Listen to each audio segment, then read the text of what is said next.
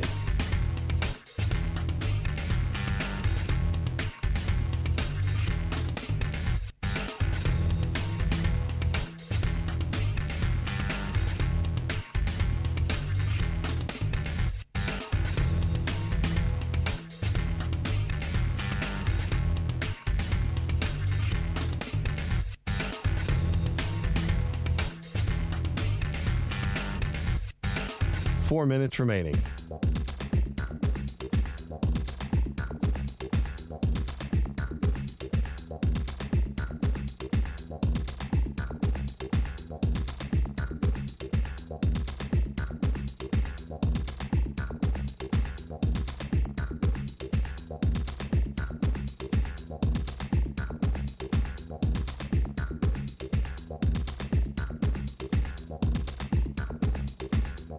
Three minutes, 30 seconds remaining.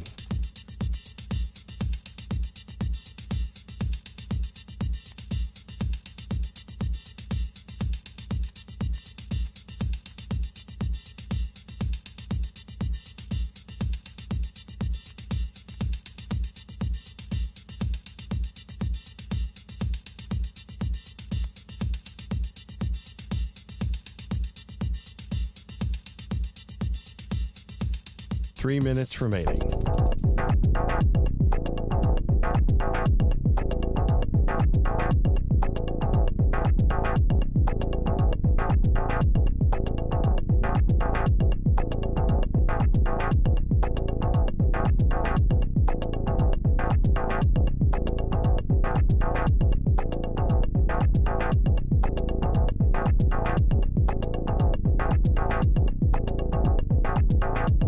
Two minutes, 30 seconds remaining.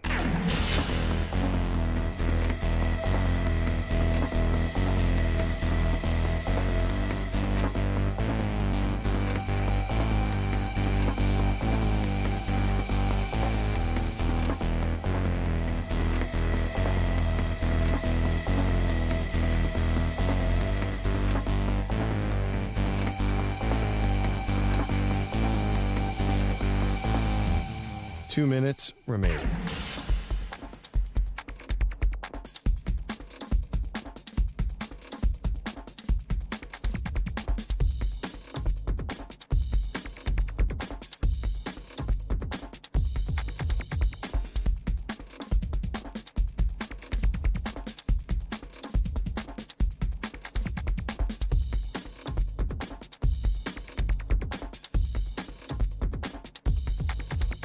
One minute, 30 seconds remaining.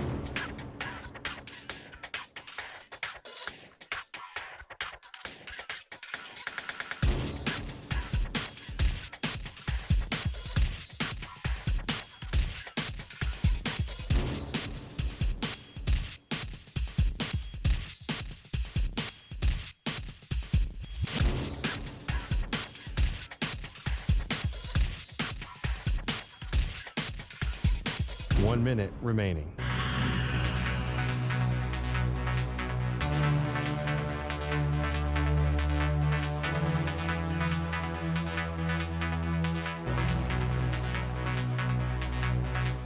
Forty-five seconds remaining.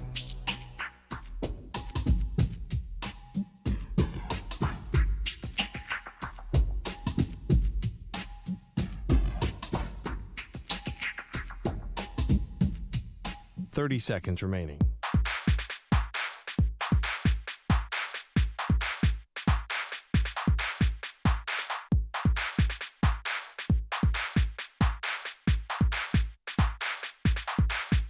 Fifteen seconds.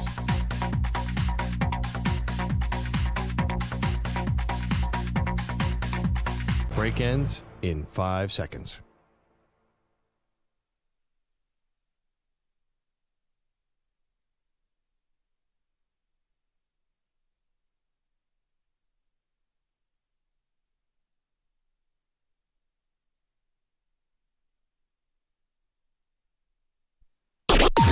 Maggie and Perloff on the Infinity Sports Network. We've made it. We've arrived. Greatest 2 days on the sports calendar. Welcome to the show, Maggie Gray, Andrew Perloff. Later today, March Madness in full effect, Pearl. We're asking you 2 questions to the audience. Number 1, where are you watching today? Because this is a great couch experience to just watch like 50 hours of straight basketball for the next 4 days. And this is also a great bar experience because this is one of the days of the year where you can actually do basically breakfast, lunch, and dinner all at the bar. Well, I mean, listen, if you're really dedicated, you could do that any day, 365 days a year. It's kind of more socially acceptable today. I was actually thinking, if you're going to do breakfast, lunch, and dinner all at a sports bar, what's the right menu item for those 3 meals? Like, I think breakfast would probably be like a quesadilla. Maybe it could be like a breakfast food. Lunch, you got to go wings. And I think dinner is a burger. Someone is starving right now. I can tell by. Thought this through. That'll be me. And by the way, so you're on the West Coast when you're eating breakfast at the sports bar? When No, I think you can get to the bar like around 11:30. That's still breakfast time to me. Games tip off around noon Eastern time, and then lunch, happens around 2:30, 2. Yeah. And then dinner at whatever. Saunter up the bar and say, "Can I have some French toast?" Well, no, sir. This is a Denny's. old Mulligan's. Yeah. Okay. Yeah, there's also, don't forget the devices. I remember when I was in school, back way back in the day, did we try to sneak? Don't you remember in school, kids used to try to watch the tournament? Manny, you had a phone probably in school. Hey, how you doing? Yeah, Did you guys sneak in when you were in high school? I seem to remember doing something tricky to watch the games a long time ago, obviously, and pulling in a TV somewhere or calling in sick. But you I wouldn't think have it's had not a just smartphone when you were in high How the hell school. were you doing it? No, I think that. How did we do it? I think that maybe the gym teacher had a TV in his office or something. The AV room, right? Wasn't that back in the day? You guys had the AV room. Yeah, or a cool teacher. Yeah. No, I seem to remember that I never missed a tournament game. I might have called in sick, but I think I think basically the NCAA tournament is more important than education. So if you're out there and you're a kid and you're listening, it's time to dedicate yourself and get out of school. When I was in high school, we had the cool teachers pull. I don't know how you guys did it back in the Ice Age, but when we were in high school, on the smart board, they would just put the games on, and if there was a late game, it was close. The cool teacher would put it on for sure. Yeah. No, I don't know about a smart board. Someone would actually wheel in a television on the cart. Oh, I remember those too. Yeah, but then, technology. Yeah. Now, my understanding of school today is, and then my kids tell me this, a lot of times the teacher's just like, okay, we're going to watch a movie today. That happens a lot in my New York City public school. Yeah, instead of a movie, now, you're watching Auburn. Real quick, top 1 best days in school when you would see that TV on the cart in your classroom. No. Oh, yeah. Amazing. My high school had the best thing, though, and this explains a lot about me. We would actually Kobe highlights. It was a middle school. They would pull everybody out of class. You'd all go to the auditorium and you watch the half-hour NFL Films Eagles special. I can't believe every they year. did that. Yes. It's crazy. That's like indoctrination. That's like propaganda or something. Yeah, kind of. Like, the that best feels like part something was- they do in some communist country, except that yours is the Eagles and not like some dictator. One of Philadelphians is so crazy. And the very last 2 minutes of that, despite being 4-12, the Philadelphia Eagles are looking forward to a shiny new hope next year. You know how those NFL Films things always put a positive spin on an awful season in the last 30 seconds? So the whole crowd is like, go Birds, even though Rich Kostos just led us to a 4-12 season. We're going to kill you next year. All of a sudden, everyone's just running through the hallways, and ripping stuff down. Go Birds. Yeah. Wait, they didn't do that where I lived. Definitely not. They were not going to show Buffalo Bills losing Super Bowls in your high school. Are you kidding me? No, kids would just be crying. We got the ticker tape parade. We saw the ticker tape parade at that's school. fun. Yeah, Did you get to get out of school and go to it? No, because my mom is the worst. Aw. She just cared about your education. But on a day like today. But that doesn't even matter. She took me to school, and all I did was watch the parade in class. I should have just went to the city. I digress. For what team? You didn't have a lot of ticker tape The parades. Giants. The Giants, bro. man. Come on, man. Manny's also a Yankee fan. I mean, you're a Giants You've fan? been so privileged. The 888. Giants, come on, man. Hi, I'm Manny Rodriguez. Nice to meet you, Pearl. 888-710-4ISN. 888-710-4476. Okay, let's turn our attention to somebody who has played in this tournament, somebody who also spent 13 years in the NBA. He was an All-American at Kansas. and then again had a long, distinguished NBA career, now working on behalf of Yahoo Sports. It's Marcus Morris who's joining us. Hey, Marcus, how you doing? I'm doing well. Thanks for having me. I can't complain at all. Well, that's great. Let's talk a little about your Kansas Jayhawks, shall we? Because they're starting off the tournament, and it's a doozy. Your former coach, Bill Self, goes up against John Calipari, who's in his first season at Arkansas. It happens tonight. How would you describe this coaching matchup? Oh, man, it's coaching of Hall of Fame coaches. I had a chance to spend a lot of time with both coaches. As you know, I originally committed to Memphis when Calipari was there. So we built like a really good relationship. Over the years, actually, when I still got into the league, and then obviously Coach Self is my guy. My Kansas Jayhawks. I got my jersey retired in Island Fieldhouse, so that's always a special place for me. But to have two Hall of Fame coaches going against each other in the NCAA tournament, not just in the tournament, but the start of the tournament, should be a really good game. What was it like to be recruited by John Calipari? What's the story there? Do you have one you can share? Oh, man, you know what? Like, Calipari was a real guy. He came down to North Philly. I don't know if I told anybody this, to my grandma's house back on Jerome Street in North Philly. So, that was eye-opening. I'm a guy to be able to come there, sit down at the table, have dinner with the family, right, and fit in with us and got us to actually commit to Memphis.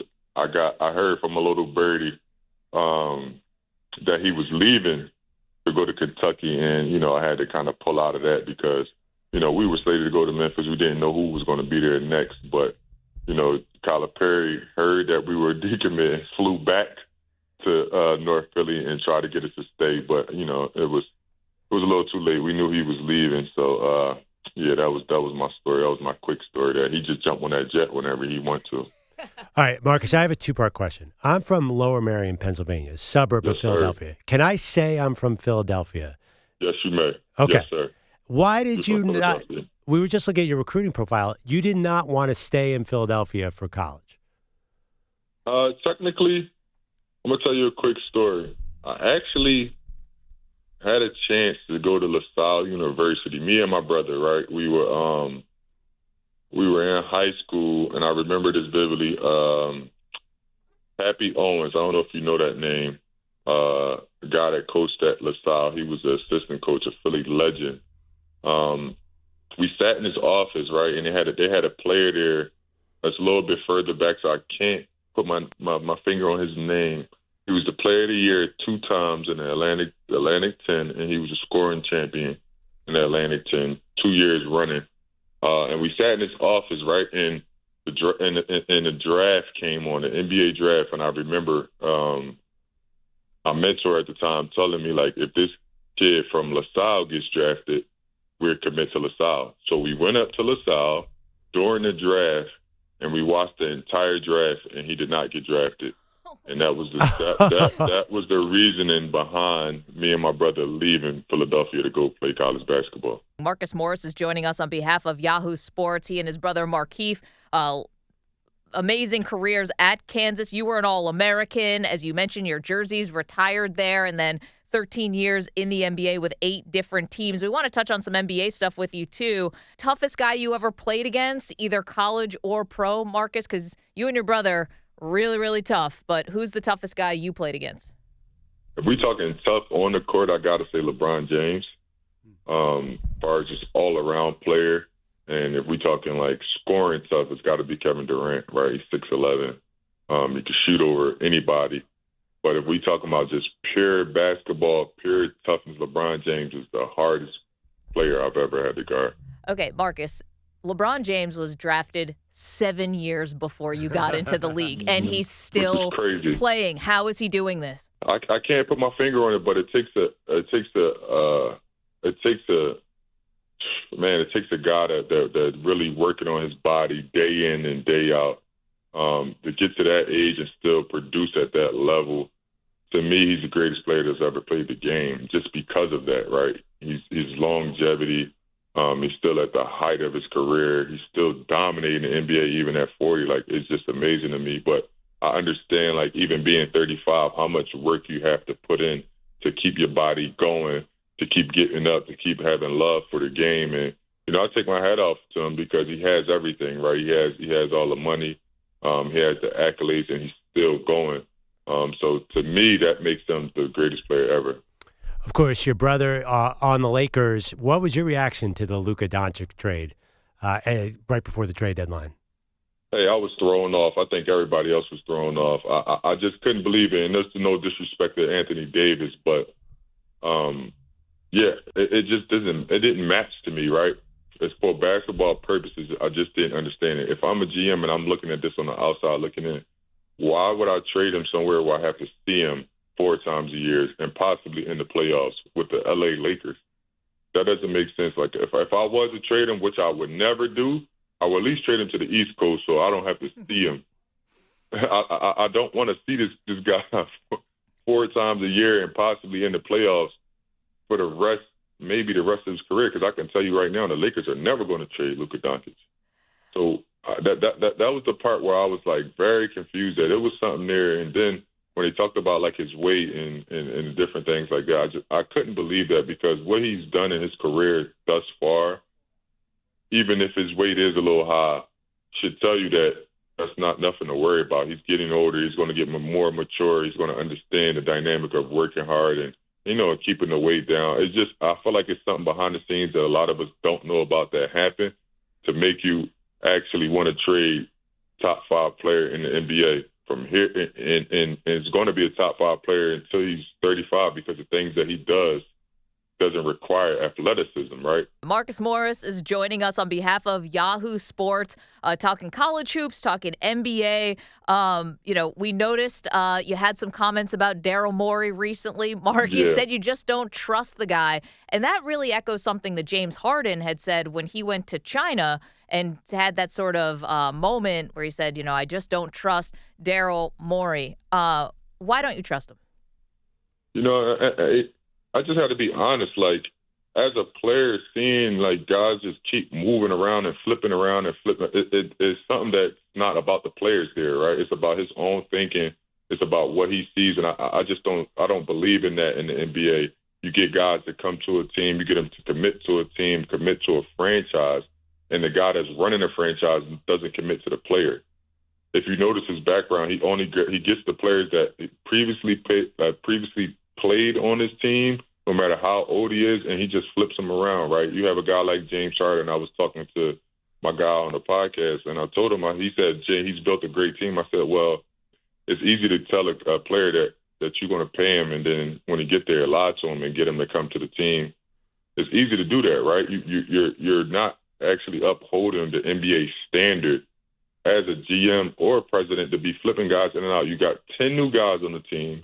You trade 5, 6 of them at the middle of the season. Last year, you traded maybe 5 of us at the trade deadline. I'm just like, bro, what's going on here? And this has nothing to do with me. This is just from me watching them from the outside looking in. I just don't think that's good for our game. My city of Philadelphia deserved to have more consistent players, deserved to have a better team. And you have a guy like Daryl Morey that's just playing. I don't even feel like he's playing chess. It's like he's playing like backwards checkers at this point. What did you say? What did you mean when you said that he doesn't understand Philadelphia? What I mean by that is like, a guy like yourself from Lower Marion, Philadelphia is tough, it's gritty, right? You got to have aggressive dudes. You got to have guys that want to play there. I feel like he doesn't understand the dynamic of the city of Philadelphia. If you look at the Eagles and getting guys like Gardner Johnson, and that pushed them over the top to win a Super Bowl, right? You have to get guys that fit the mold. You even look at the draft, and they're getting all the Georgia guys and those tough, hard-nosed cats that that want to be in the city, that embrace the toughness, that embrace the fans. Like, as a GM, I will recognize that if I'm running the team in Philadelphia, you have to recognize that it's a certain type of guys, a certain type of character guys, a certain type of toughness that you have to have around the team, right? With him, I don't even believe that he even cares about like chemistry. There's no way that you care about chemistry when you flip guys in and out each year. How do you build a chemistry? How can you build a championship team when your best player don't know who's walking through the locker room each and every year? You get in guys and you lying to them, you switching them in and out.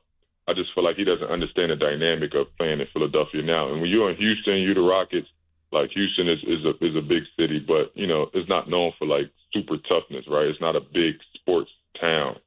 When you think about Philadelphia, that's what you think about, and I feel like he doesn't match the mold of a Philadelphia GM or even what a Philadelphia guy represents. James Harden and Joel Embiid, both on that 76ers team. What's something that maybe on the outside fans may not understand about Harden and Embiid because they are two guys who have been criticized, praised a lot for sure, but also criticized by the fans? I'm gonna start with Harden. I don't like. I think he's got put in a negative light when he was in Philadelphia because of Daryl Morey, right? If I'm a player that turned down a significant amount of money with Brooklyn to get to Philly, like this is a guy that wanted to come to Philadelphia. I remember having conversations and he was saying like, I want to go to Philly. I want to help Philly get a championship. And then you get a GM that literally sits up and boldface lied to him and tell him he's going to give him a max contract. And then when it's time, after playing really well in the playoffs, yeah, he didn't have the best Game 7, but playing really well in the playoffs, how do you go back from that, right? If I'm a player and I'm guaranteeing that I'm gonna get a max contract, and this is my guy, but the relationship that these guys had, like everyone's seen that this is like his guy, so that would throw me off too, man, and it would make me look a little disgruntled because I would want out. I wouldn't want to be nowhere near him, and I don't think this has anything to do with Philadelphia because. Like James Harden is one of my good friends. He really loved playing in Philadelphia, and I think that Daryl Morey just kind of effed the relationship up, and it kind of shined a bad light on Harden and him wanting to move. But that was all Daryl Morey. And then when it comes down to Joel Embiid is one of the greatest big men you will ever see touch a basketball. He's a great player. I think he just dealt with injuries, but also, man, it's accountability over there. I feel as though, he has to have veterans around him to hold him accountable for certain things that happens. And I think just growing up in Philadelphia, the organization, he has a lot of leeway to kind of, do as he please. And I feel like, it has to be someone that's holding Joel a little bit more accountable off the court and the things that he does, right? He's known for having a lot of injuries. So how do we prevent those injuries? How is his diet? How is his workout ethic? Like, how is he keeping his body in shape? That's the one thing that I feel as though that Daryl doesn't even play a part in that, right? He doesn't even help with that. From what I'm seeing when I was there, I just feel like he needs more veterans around to hold him accountable, to keeping his body together, to being out on that court and wanting to play.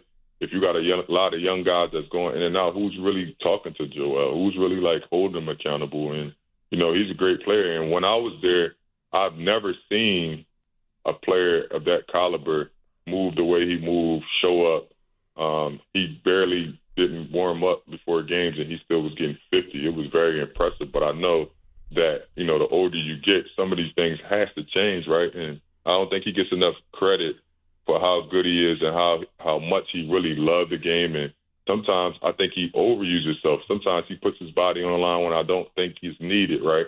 But at the same time, you have to have people around it to hold Joe accountable. And if Daryl Morey focused more on that instead of trying to flip guys in and out and build the whole team and try to show everybody he's a guru of basketball, like, let's use AI.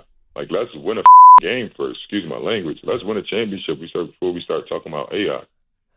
Marcus, I love it. Next time, can we talk more Philadelphia Eagles? Maybe do 10 minutes of Eagles, 10 minutes of basketball? Because I'm in New York, and I was cheering when you mentioned the Super Bowl.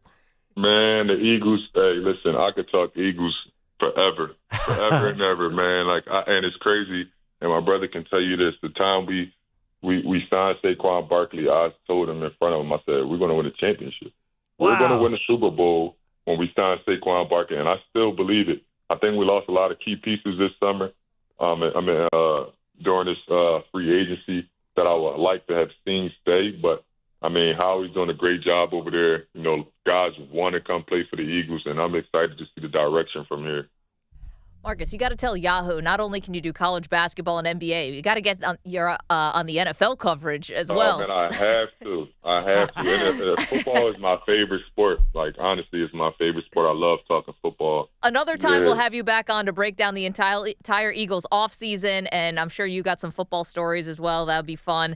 Again, Marcus Morris, you can listen, watch him on Yahoo Sports, doing a fantastic job, and good luck to your Kansas Jayhawks as they take on Arkansas later today. Yes, I appreciate it. Thanks for having me. Some really, really interesting stuff there from Marcus about the Philadelphia 76ers, about Joel Embiid, Daryl Morey, who obviously is no love lost between those two guys, and yeah, a whole lot more. He's really good. I was wondering, Draymond Green is not going to be able to fill the Charles Barkley role to me because Draymond's just unbelievable. He's just too polarizing, believe it or not, even more polarizing than Charles Barkley. Come on, man. I don't feel like Draymond is easy into that. I don't think Marcus Morris is going to go into that role, but if he wants to be a full-time TV analyst, I think he will clearly say stuff. And that's rare in this business. Listen, there was a lot of Philadelphia in that interview, but I also think that the point he made about the Lakers and the Luka trade is not one that should be glossed over because we've talked about that trade a million different ways and we will continue to. But the one thing that no one really is talking about is not just that you did the trade for Anthony Davis and didn't really shop Luka, but why would you trade him to a team that you are likely going to see in the playoffs if you are a playoff team for years to come? Well, that's the player's perspective right there that sometimes I don't think we think about as media. Well, the Mavericks, though, have a very easy solution for that. They're clearly not making the playoffs for another decade. That wasn't the plan, but that's the reality now. Fair point. 888-710-4ISN. 888-710-4476 is our brand new phone number. New phone, who dis? Coming up next, we will update you on results from yesterday's Maggie Perloff movie sequel bracket. The Hoth region was revealed yesterday, so we've got an update for you there. And then the final region, the Los Angeles region, Pearl, will be revealed a little bit later on today. Love it. 888-710-4ISN. It's New the phone, Maggie Perloff Show. Don't move. You're in a 5-minute break.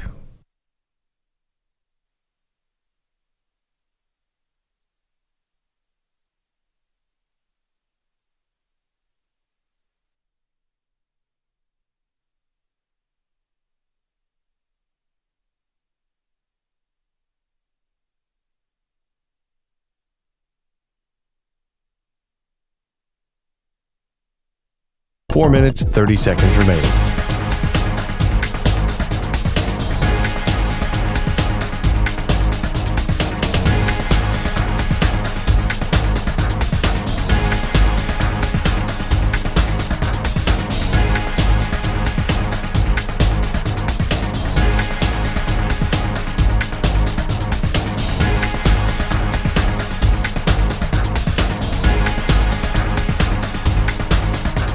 Four minutes remaining.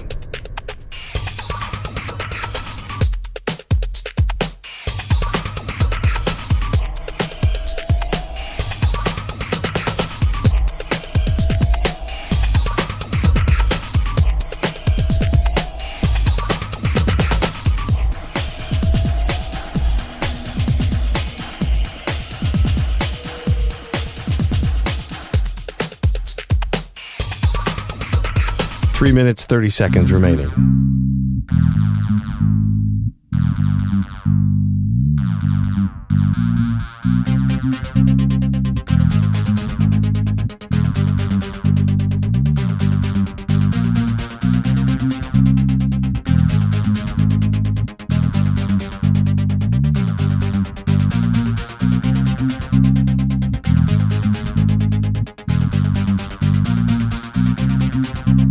Three minutes remaining.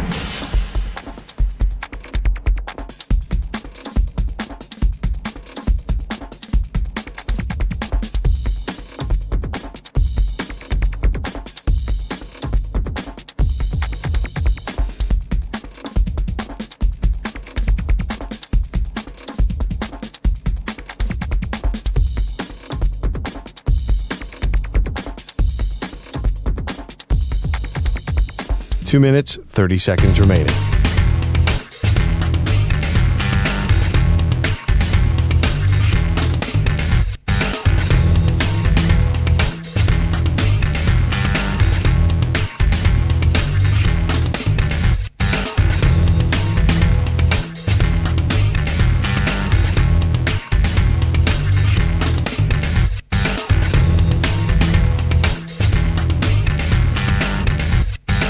Two minutes remaining.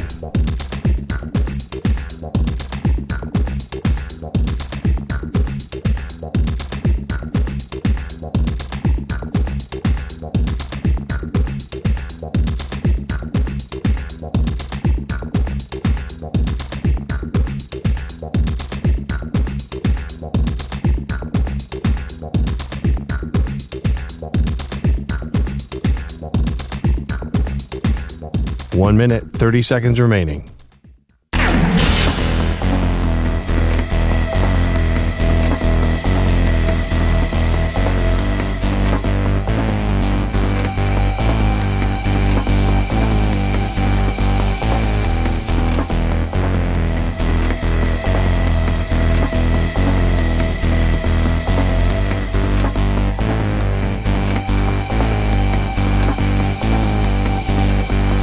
One minute remaining.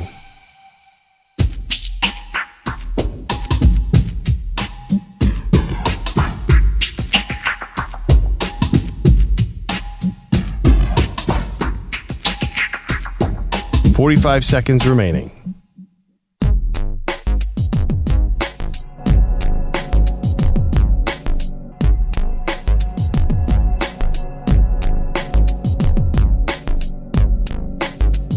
$30 seconds remaining.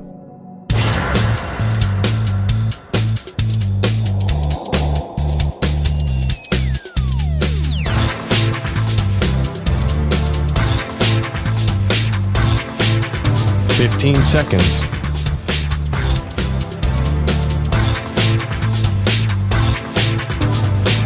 Break ends in 5 seconds.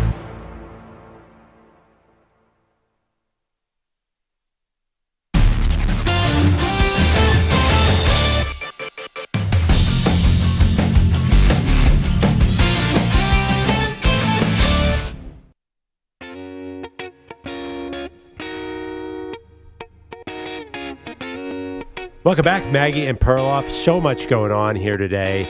We now have, I'm doing the math here, 4.5 hours to compete in the Pearl Jam bracket against me and Maggie and EJ and Manny.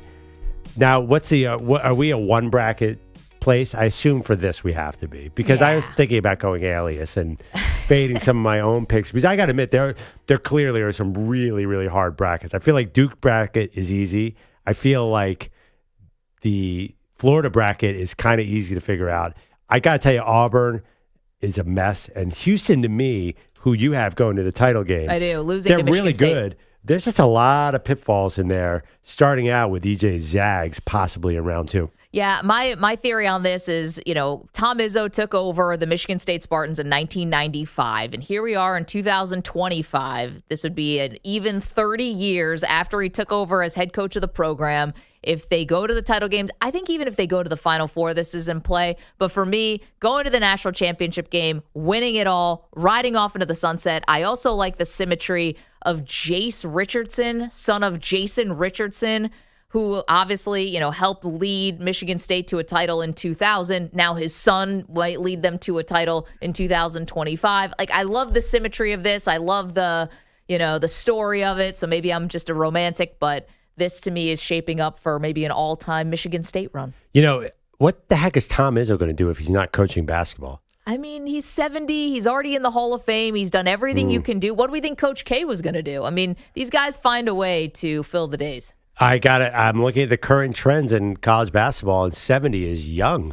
I mean, listen, he could be in a Final Four where he is the youngest coach.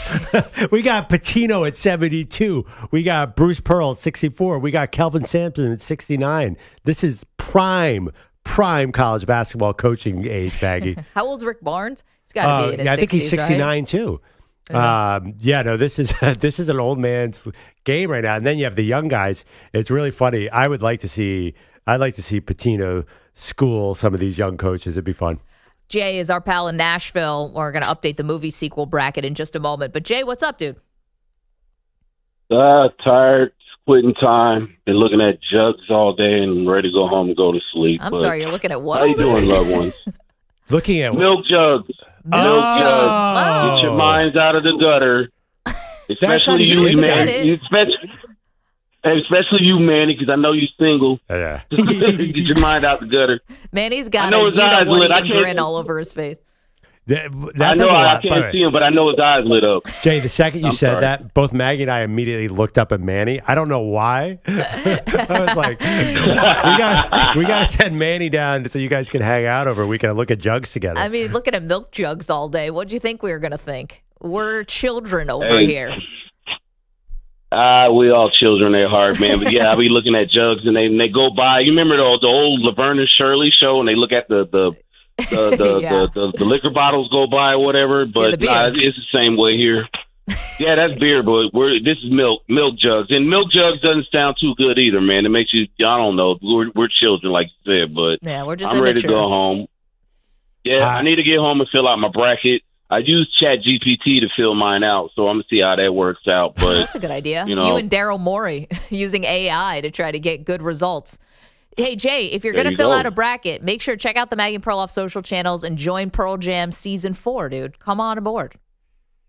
You're the bracket I'm talking about. Oh, okay. I'm talking about you guys' bracket. Fantastic. Yeah, I'm only going to fill out you guys' bracket. I usually don't do brackets, but this year I'll do you guys' bracket. But, I mean, it's you guys are talking about where I'm going to watch it. I mean, today I'm going to watch it in the bed on my phone after I get some sleep in. But I think this weekend, I mean, here in Nashville, they opened up 2nd Avenue again.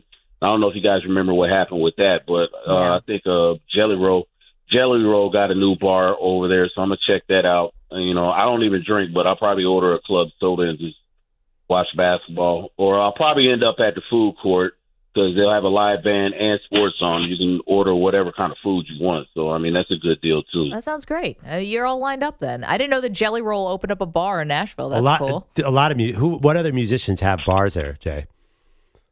You got Morgan. You got McBride. Say who? Morgan Wallen, that guy?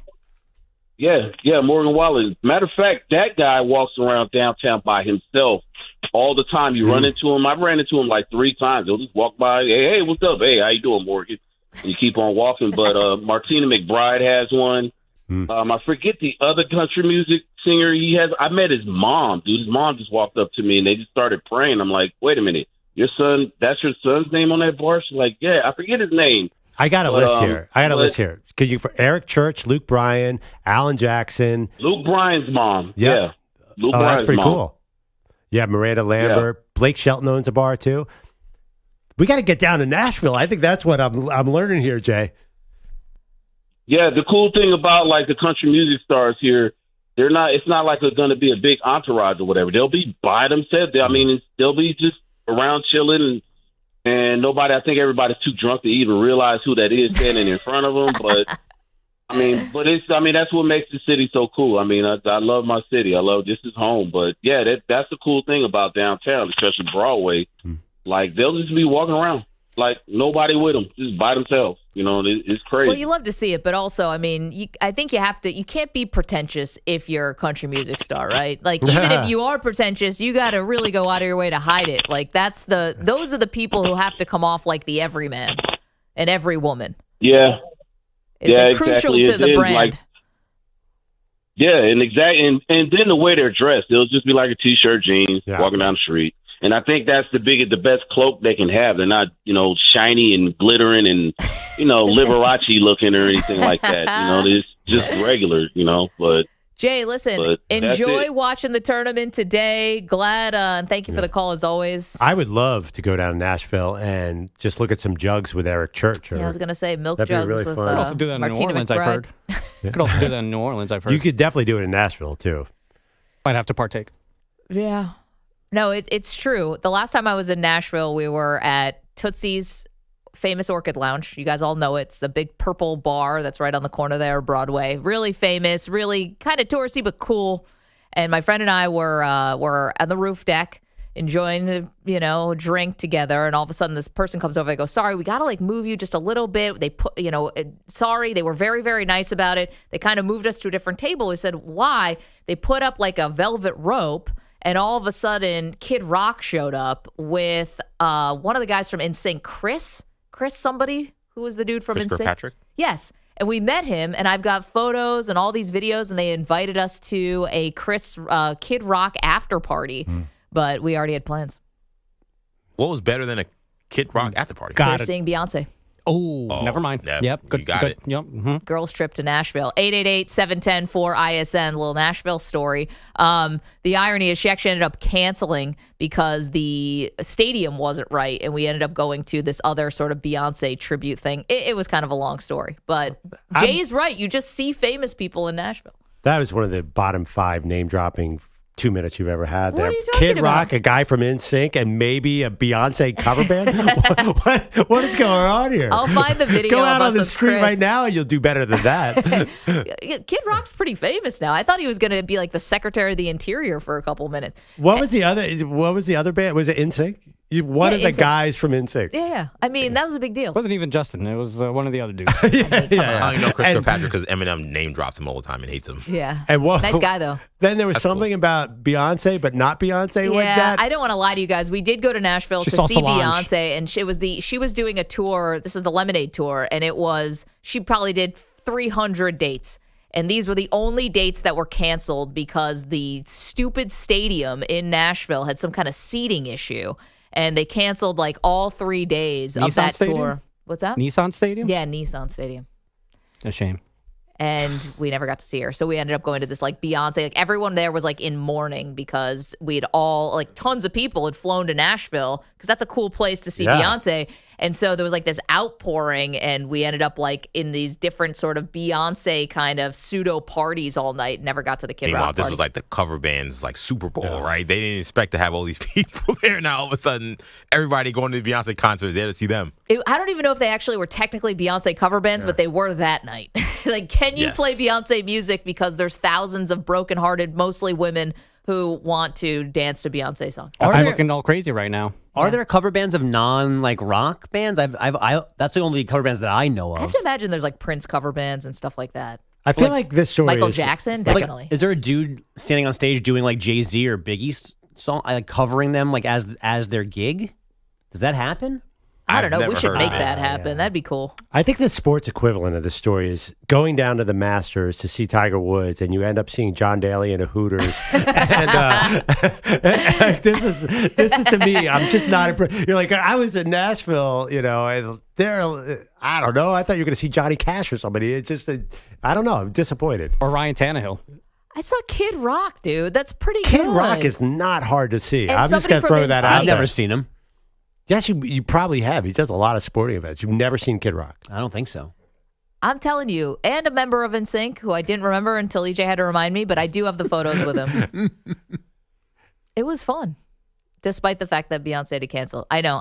It was just one of those unfortunate situations. Was it seeing John Daly in a Hooters? I'd like to think it was a little bit better of a trip than that. But maybe not much. Bogusch. By the way, see John Daly to Hooters would be pretty classic. It'd just be a little on the That's a nose. guy Sit you down can watch right some next- jugs with, man. 100%. That seems easy to do. Yeah. Was Gruden not available? Especially at a Hooters. Yeah. John Daly's at a Hooters right now. Right. Getting ready for he March is. Madness. No, he famously camps out at Hooters right in Augusta.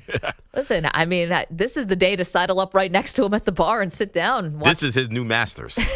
Watch 12 hours of college. Yes. At I Hooters. mean, he's about to be a big deal. Weren't you saying that he's a big star of Happy Gilmore too? Well, he's in it.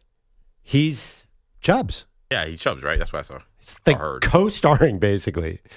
Just like I co-starred in the movie Hustle. Moving Yeah, on you to did. Americans, That's what my Matt barber said. Rodgers, who should have been the best player on the floor in last night's first four opener, but he hurt his right knee just 4 minutes into the game with Mount St. Mary's. Tried to play through it, crumpled to the floor for good with 5.5 to go before halftime. He watched the second half from the bench on crutches. I try to give him my all tonight. I feel like I still had a lot left in my heart for these guys because y'all don't know what goes into this process of being a college basketball player. It's really hard. Rodgers' teammates coming up short, 83-72, so it's the Mount that faces Duke tomorrow night. This is the worst part of March Madness. I know. Watching the guys cry, it's and the worst. it's heartbreaking. Although it's good in one shining moment at the end when you get a couple tears. You got to get that. Sorry. Remember the flute player, the Villanova flute player? Oh, she was crying. That was awesome. The players crying, maybe not so much. That was amazing. You liked watching this young girl cry? That was great. Nothing quite like watching 20-year-olds cry. While playing a woodwind. Exactly, playing the flute because their basketball team lost. That's awesome. I mean, I got to be honest. The definition of awesome is a little off. Manny, would you rather be watching the jugs in the crowd or the women crying? Can we combine them somehow? Who needs Brunson? I mean, listen, if you're directing a Florida State game. Oh, well, that was the famous one. No, I'm just saying. Jen Sturger. And the woman who ended up joining the WWE, EJ. Yes. Lana. Lana was there. Yeah. With Jen Sturger? Yeah. She's the girl next to Jen Sturger. They both got really famous off of this. And she had a character where she was like this Russian, like diplomat, basically. Yeah. It was by the way, Vince McMahon is crazy. Her accent was pretty convincing, though, considering she's like from Florida. A lot of people thought she was Russian. No, people thought she was Russian. Her and Rusev, right. Who's not Rusev anymore. Yes. And they're married in real life. Yeah, then they announced they were getting divorced, and now they're reconciling. That's the word, right? Yeah, reconciling. There you go. Close enough. Yeah, they're doing that.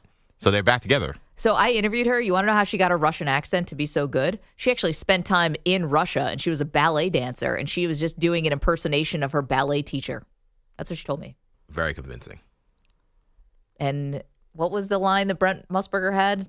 10,000 red-blooded American men just applied to Florida State. But it wasn't just Jen Sturger. You guys that's a not so secret part of our industry. The director's always looking for pretty women in the crowd. It's the most shallow thing. I've been in trucks. Oh, we got a hottie in row 18. That's just a thing. Awesome you should watch industry. You should watch Latin American soccer games. Oh my goodness. Really? Oh, it's more than the game. It's the talent. You can't be a broadcaster unless you're a 10 out of 10 in Latin America. Oh, yeah. That's a fact. Maybe in America, I'm too. also just talking about the fans in the crowd. That's true also. Well, Bogusch, great Dynamite update. Can you stick around for a second? How'd that guy in San Antonio do? I do. We want to hear the update. We just went a little bit too long because I told a bad story. It's my fault. I'll take the it L. was a great story. It was a terrible one. You guys were not impressed that I saw Kid Rock. Cudi. It was awesome. Yeah, right. Kid Cudi. All right, 1 sec. We're going to get the show back on track, and we also have to update our Maggie Perloff movie sequels bracket for you. Sit tight. You're in a 5-minute break.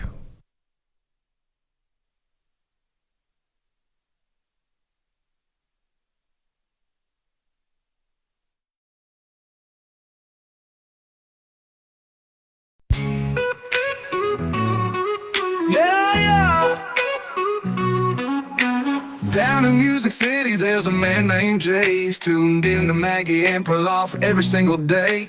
Life's been a battle, he's been losing for years, but now his motto's clear. No more losing tears. He's been down, he's been low, but now he's ready for a brand new show. Jay's got questions, can't let it slide. Who's running the YouTube on the Infinity side? Jay in Nashville calling out the crew. Who's behind the curtain? He demands the truth. Peter Bummelotti's ghosting, no work in sight, but Jay's got the Maggie and Perloff show to make it right. Make it right. Been a loser so long, my losing's all gone. Tapped out my bad luck, it's time to move on. From his couch in Nashville, he's solving the case. Infinity's mystery, he's all over the place. He's got theories, he's got plans. Is it Moose or Perloff behind the cams? And Bellotti, forget it, he's MIA. Jay's the one who's showing up today. Jay in Nashville calling out the crew. Who's behind the curtain? He demands the truth. Peter Bummelotti's ghosting, no Jay's got the Maggie and Perloff show to make it right. Make it right. Jay's turning his luck, rising up the ranks. Infinity answers, he's storming the banks. Bellotti might miss it, but Jay's always there with a sharp-eye question and a comfy chair. Jay in Nashville calling out the crew. Who's behind the curtain? He demands the truth. Peter Bellotti's ghosting, no work in sight, but Jay's got the Maggie and Perloff show to make it right. Jay in Nashville, he's taking the stage. From loser to legend, he's turning the page. Infinity's mystery, Bellotti's no show. Jay's the real MVP of the Maggie and Perloff show. Make it right.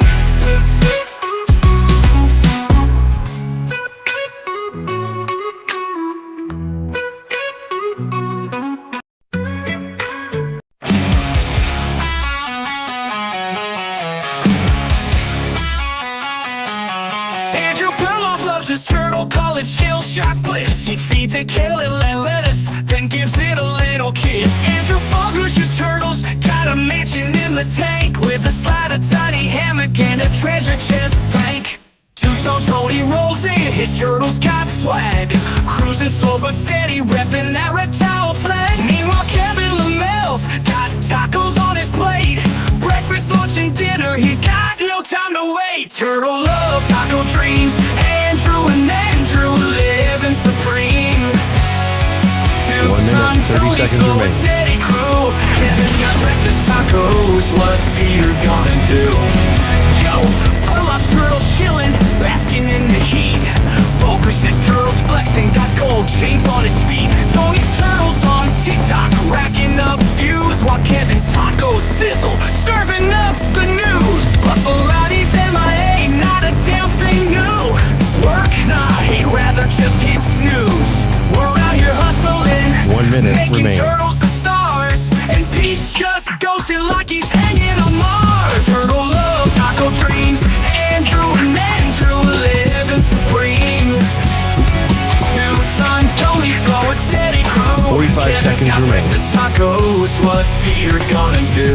Yo, Perloff's turtle spotlight, tacos taking the stage, while Bellotti's excuses keep showing his age. Perloff's turtles named LeBron. 30 seconds calls his remaining. taco just for the show. Tony's turtles trending, breaking the mold. Kevin's got a taco so spicy it's gold. And me, yeah, fuck that guy, still a no-show. 15 seconds.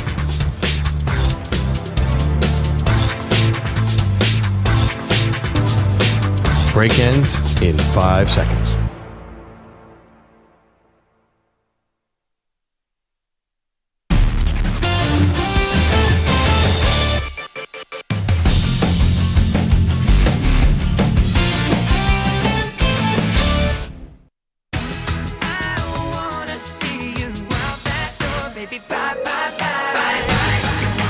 Thank you, Manny, for reminding me. I do have to find this photo of me and Chris from NSYNC with my best friend Ellen in Nashville. This is Manny's classic rock, right? Quite literally, yeah. Okay. Bogusch had to stick around. We're forcing him to because we got so wrapped up in in the milk jugs last segment that we didn't want to shortchange you on your update. What else is going on in the world, sir? I think I told you that Mount beat American last night. Xavier beat Texas 86-80 in the nightcap in Dayton. The Musketeers were down by as many as 13, so this is their largest comeback win of the season. 22 points and 8 rebounds from Marcus Foster. They now play Illinois tomorrow. Audie Crook scored 27 points, I should say, in the fourth quarter to finish off an Iowa State comeback against Princeton in the women's first four. The Tigers led by 15 early third quarter, but then went 8 minutes without a field goal to let the Cyclones back into the game. And Southern beat UC San Diego 68-56, so they play top-seeded UCLA in round one. NBA last night, no LeBron, no Jokic, no Jamal Murray as the Lakers hosted the Nuggets. Right corner, Finney-Smith. Fakes a three, gives it to Luka, who takes a three. It's good. Luka up to 30, and we still have 9:40 to go in the Third quarter. John Ireland, Lakers radio early. Hey, LeBron, we're pulling for your groin. Early into mail it in time. Luka needed only to play those 3 quarters last night. A 120-108 game. Not that close. The Lakers win over the Nuggets. He finished with 31 points, 9 rebounds, and 7 assists. The Kings sent the Cavs to their third straight loss, 123-119. The Rocket win streak is 9 after a 116-108 win in Orlando. And the Pelicans with a surprise 119-115 victory in Minnesota. Zion 29 points, 5 rebounds, 8 assists. The T-Wolves back-to-back losses now after an 8-game winning streak. The Houston Texans have a new 2-year agreement with defensive end Danielle Hunter. He's now signed through next season, gets a $12 million raise for this coming campaign, and is guaranteed $54 million altogether. And from the NHL, 38 saves for Joseph Wall. Toronto got by Colorado 2-1. Back to you guys. Can we quickly update the Hoth bracket from yesterday, the Maggie and Perloff sequels bracket? So let's get to it because we don't have a ton of time.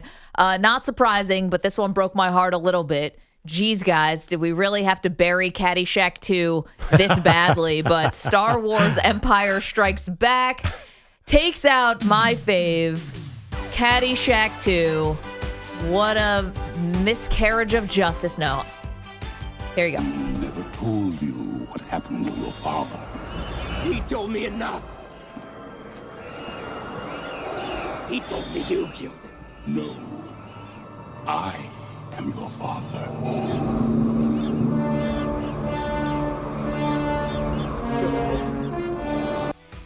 Okay, in the slight upset, the 9-seed Beverly Hills Cop 2 moves on past Shrek 2. I used to be a Muslim, man, and I know that's pork over here. Yes, pork. It's definitely pork. I ain't doing around this dude, man. You want to do business? You know where to find me. You, man. Allahu Akbar.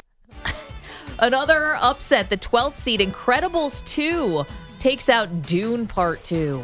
Whether it's fair or not, that's the law. The law should be fair. What are we teaching our kids? To respect the law. Even when the law is disrespectful? If laws are unjust, there are laws to change them. Otherwise, it's chaos. Which is exactly what we have.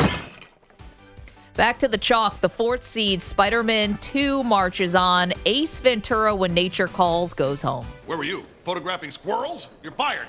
Chief, the planetarium party. Oh, right. You're unfired. I need you. Come here. My society photographer got hit in the head by a polo ball. You're all I got. Could you pay me in advance?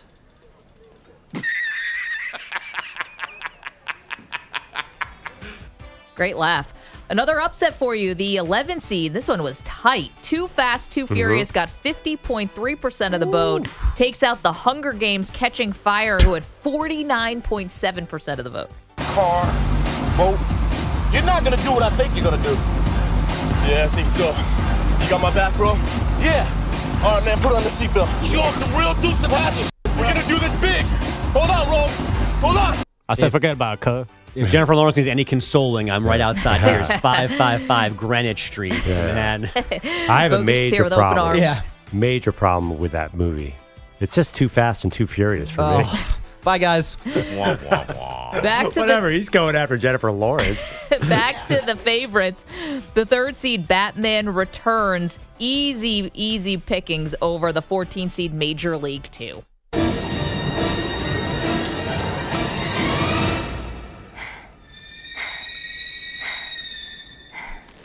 Meow.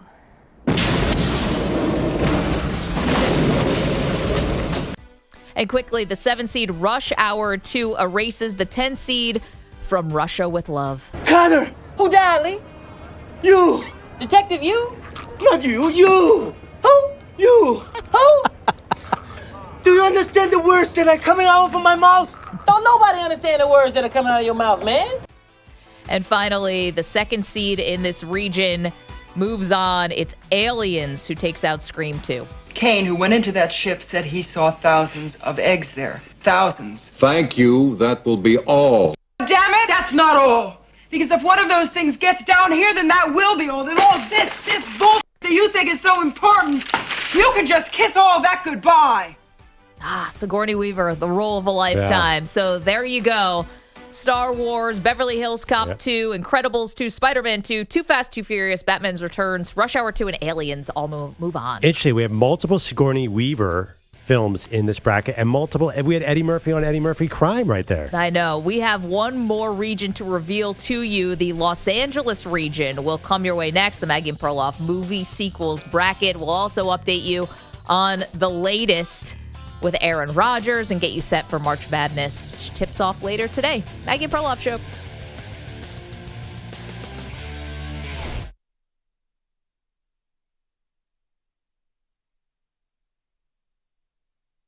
You're in a 5-minute break.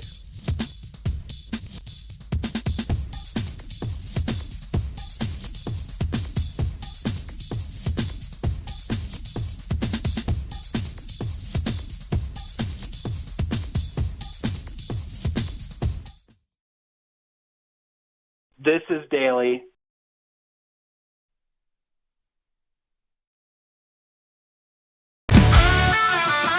Well, Bobby Burke, we tunes in every night. From Maggie and Perloff, man, it just feels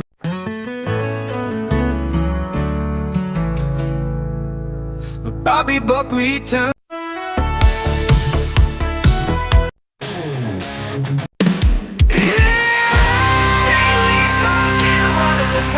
Saying I'm the reason that the streams go south.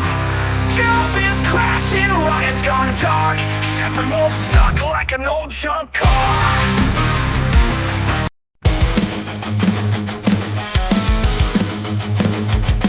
Major Perloff's in a headset, spinning like a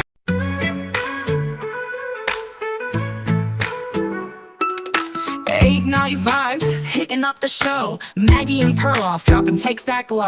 In the chat, Stunna Philo runs the scene. Spitting fire so hot it makes the snow see me. Down in Louisiana, Uncle Sam's lit. Rare snow on the ground, but he don't give a shit. Snow in the south, man, what the fuck's this? While the Lottie's ghosting work, he's always dismissed. Stunna Philo won't dropping shit like whoa. Uncle Sam's bun snow on the floor. Daily says time to bust the plow out now. While the Lottie's at home, chilling somehow. Philo spitting truth, he's the chat's big hitter. Drunkle Sam slipping whiskey in his glitter. Maggie's crushing staff, Perloff's got the flow. And Bellotti, he's like, work? Hell no.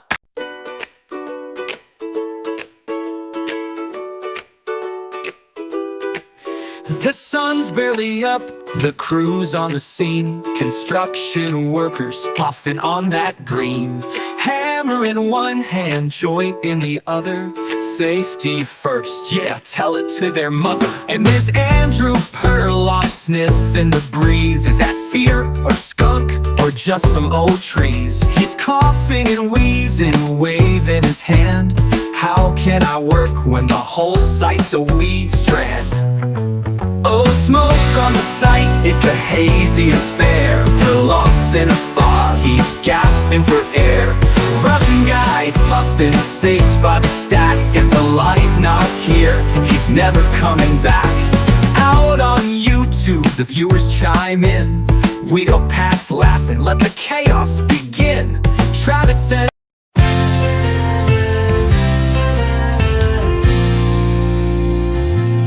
Manny's desk is a circus, it's a sight to see. Got a coffee tower teetering dangerously. Strange brews from who knows where, with labels all in code. One smells like gasoline, another like a toad. And in the corner, what's that shimmer? Oh, it's Manny's trusty nose hair trimmer. Polished chrome, it's his pride and joy. Clearing paths like a landscaping toy. Oh, Manny's desk, it's a wild display. A mix of chaos and a fine cafe. From coffee cases to gadgets galore, you never know what's walking through that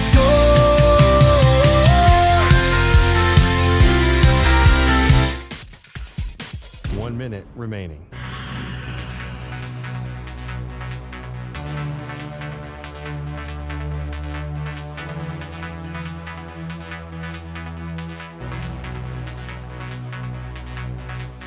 $45 seconds remaining.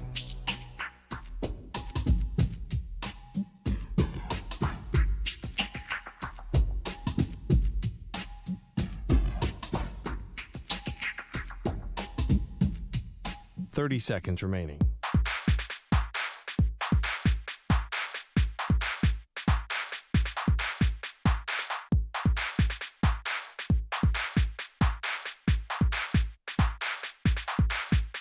15 seconds.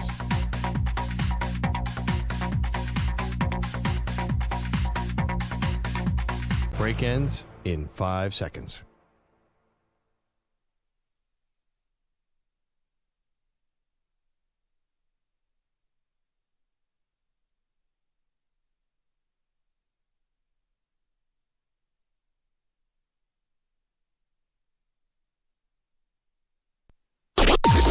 Maggie and Perloff on the Infinity Sports Network.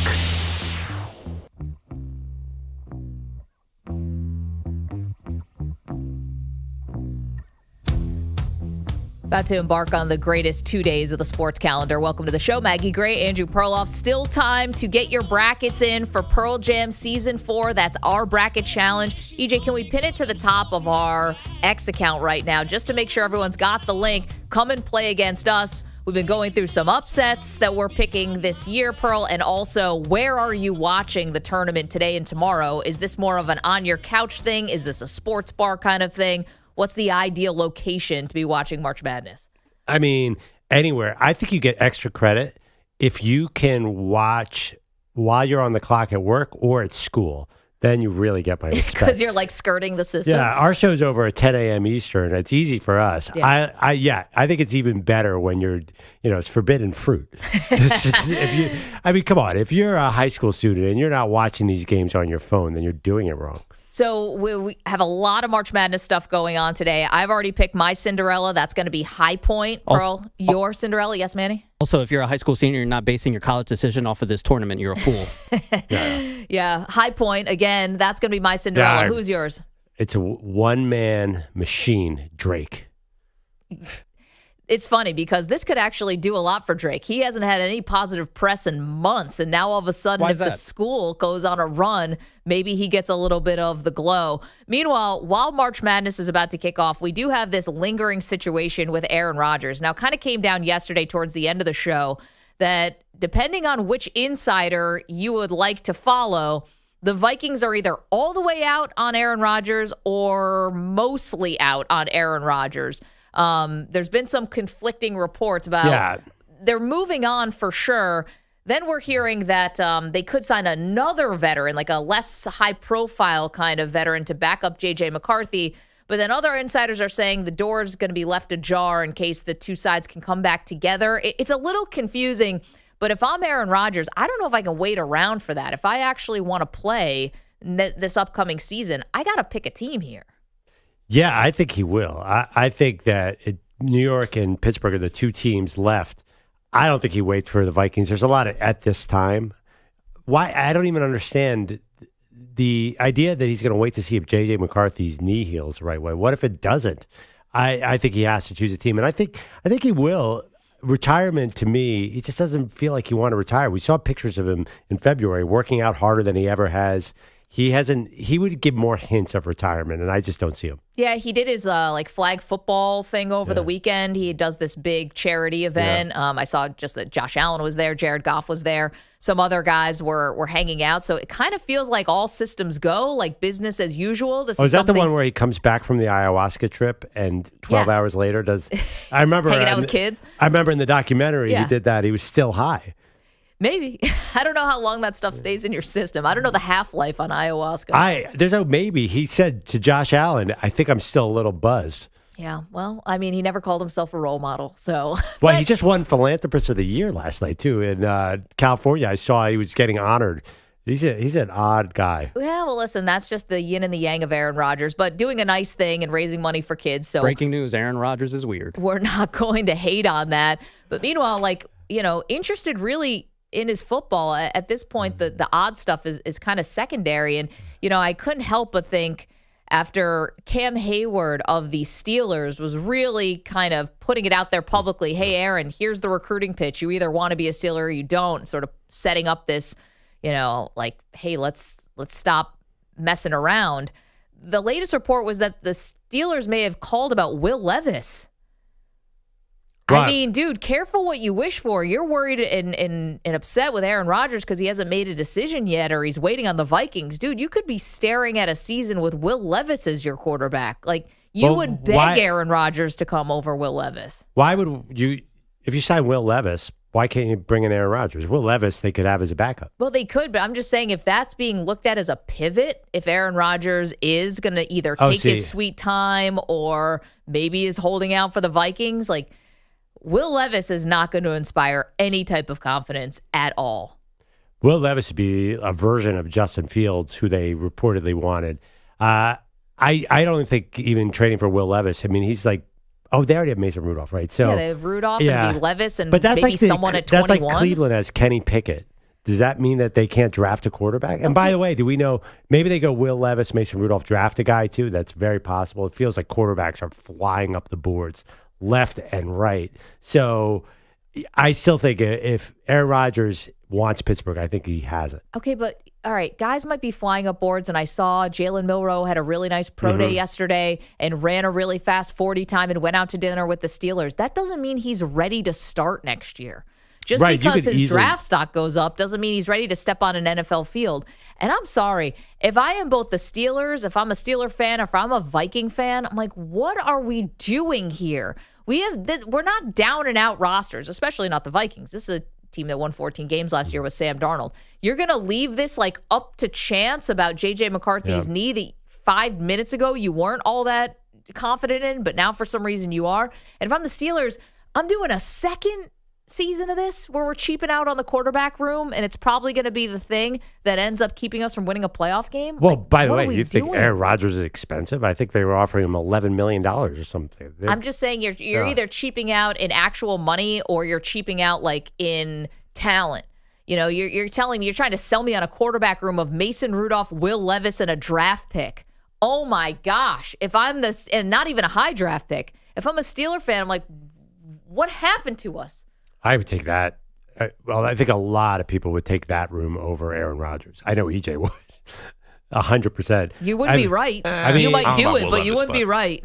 Well, You'd be wrong on that. That'd just be your anti-Rodgers bias creeping in. But it could be time. That would announce rebuild in Pittsburgh, and maybe it's overdue. I do think philosophically you could say, hey, this is not – I think you could look at that roster and say this is not a roster that warrants bringing in a 41-year-old quarterback.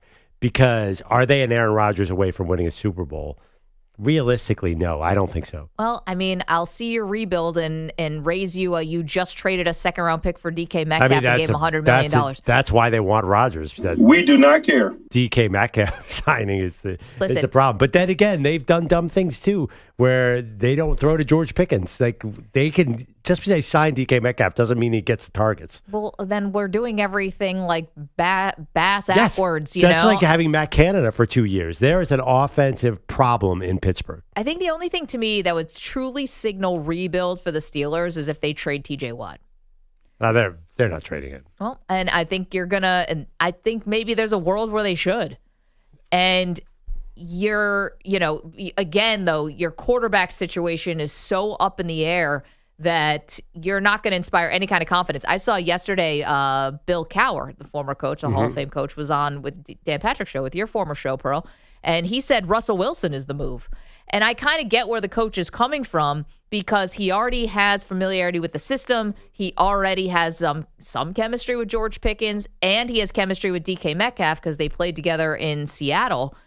To me, if Rodgers is not going to, be enthusiastic about wanting to come to the Steelers, go back to Russ. Well, talking about sort of a consolation prize, if you're Russ and you're sitting there and in mid-April the Steelers finally say, okay, we'll have you back, that is not ideal for Russell Wilson. But you're right. But if you're stuck in this limbo. That's the real issue with the Steelers. They're in limbo, and they need to get out of this 9-8, 10-7 realm. Honestly, I would also talk about Tyler Shuck is 25 years old. He could be a play now rookie. He's not really even a typical rookie. Problem is he gets hurt all the time. So you need a deep room. I think that's an option. But about quarterbacks moving up, now I think that they could be at the fifth quarterback by 21. It seems like Jackson Dart is flying up the boards. Yeah, but that's not because their talent warrants them being drafted that high. It's because there's need. We somehow have more quarterbacks than ever, and yet a dearth of quarterbacks. It's weird. What did J.J. McCarthy do last year to warrant being a top 10 pick? Won a national title? So what? I mean, I'm just saying he actually handed the ball off 24 times in a row. It's always demand. I mean, quarterbacks always move up. Then we forget about that.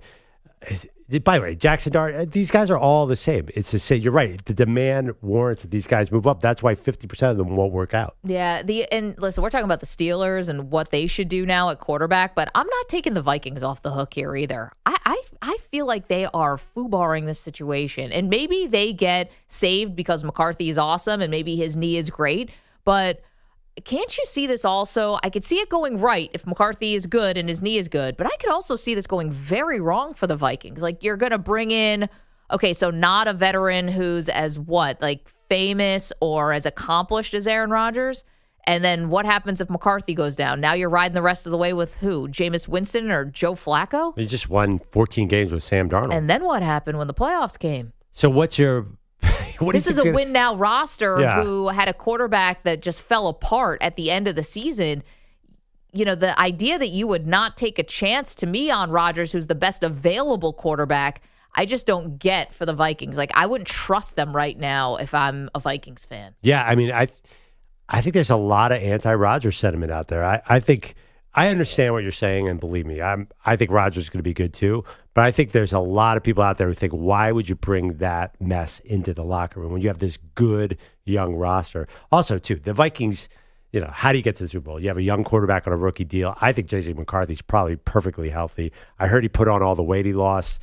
I heard a report. I didn't hear from J.J. So, I mean, why'd you draft him? Because you want to build a dream team around your young quarterback. And Rodgers, come on, you know what could happen there. We just saw it in the Jets locker room. Could be messy. 888-710-4ISN, 888-710-4476. It's our brand new phone number. New phone, who dis? You can call and tell us where you think Rodgers will play. The other funny part of the story is an article that came out yesterday from a place called Front Office Sports. And the guy, Mike McCarthy, wrote it. Perloff and I have known him for a long time. He's been covering sports media for a long time. And he had an article that said he's been talking to media executives who are NFL partners, right? So networks and companies that broadcast NFL games. And there is a surprisingly little, was the quote, surprisingly little interest in Aaron Rodgers for a post-playing media career. In fact, one executive said he needs an image rehab and that he's insufferable. I mean, tell us how you really feel. I'm very surprised by this. And I don't believe it for even a half a second. Don't make it up. Listen, okay. Mike McCarthy's a fantastic reporter. Yeah, no, He's been I at believe this he a long talked to time. people who said that, but it's kind of like as when you poll somebody and they lie about who they're voting for in an election. I don't believe for a second. There's so many outlets right now. You honestly think someone's not going to throw money at Aaron Rodgers? Well, maybe I don't think so. Maybe not Tom Brady type money, like the $370 million or whatever he got from Fox, which is just insane. But I agree with you. I think that Rodgers has a way of turning on this charm and charisma when he wants to. You know what? It's going to be hard to cancel me. And his football acumen and star power together is too much for these media executives who a lot of times are throwing darts at the wall. It's just too much for them to turn their nose up at. I think just the name value and the controversy has got to be attractive. Who cares about I don't think it really matters at the end of the day. Is he a good analyst or not a good analyst? Just his name value will draw a lot of eyeballs. So remember Netflix sort of got into the game last year. I would think, how about this scenario? Netflix has a few games. They pull in Rodgers and he does a podcast. Then everybody's happy. Netflix is a podcast company? No. I mean, Rodgers has his own podcast on the side. Only does part-time analysis. But I don't think Netflix has a full schedule. Does he talk about football on the podcast or only conspiracy theories? Oh, no, there's no football on that podcast. But when I said podcast, no, what is he going to be like with the PFF guys breaking down the Titans offensive line? No, of course not. I thought that was a given. It's going to be a Joe Rogan style, right? Like health, politics, all that crap. Hooray. 888-710-4ISN, 888-710-4476. I'd actually like to listen to him talk about football. Oh, my God. You say that, you are going to be pulling those clips from that crazy, wacky podcast he's got, just like everybody else. Okay, we are interested in what you think about this, number one. Secondly, the question, where are you watching the tournament today? What's your style here? Couch, sports bar, multiple tabs up at work trying to hide it from the boss. Maybe your boss is cool and is in on it. Let us know. Also, we will reveal the final region of the Maggie and Perloff movie sequels bracket. The LA region comes your way next. Don't move. You're in a 5-minute break.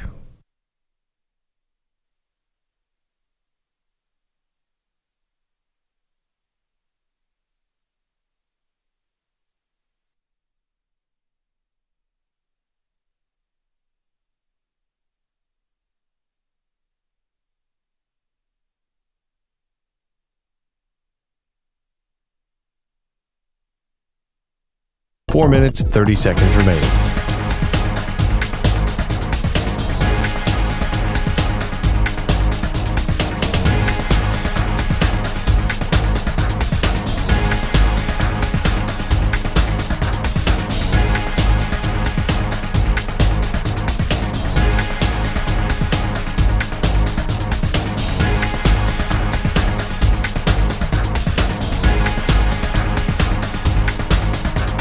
Four minutes remaining.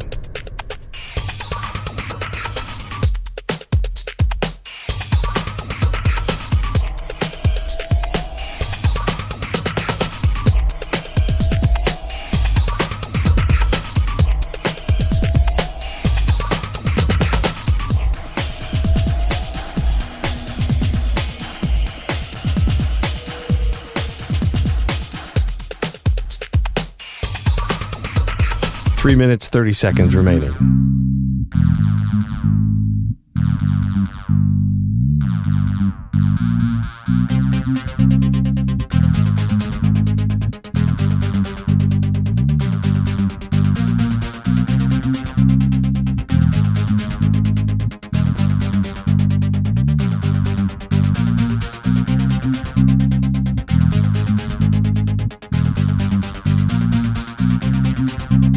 Three minutes remaining.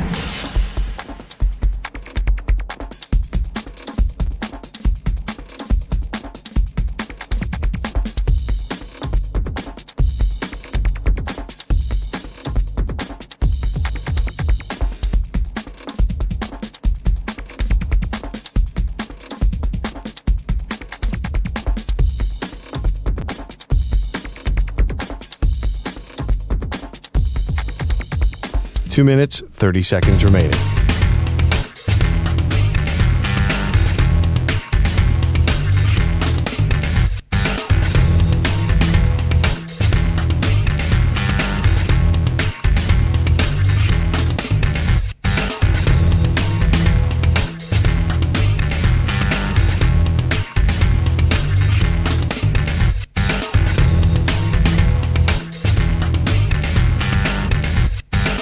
Two minutes remaining.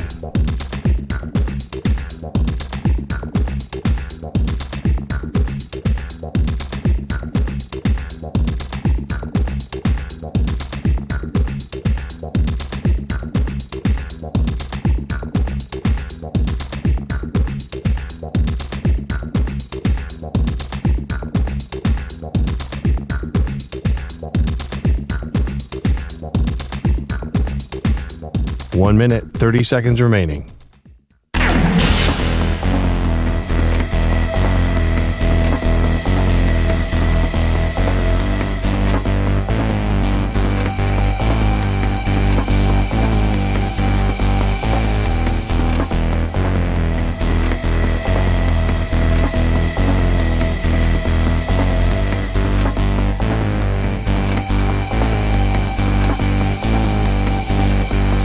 One minute remaining.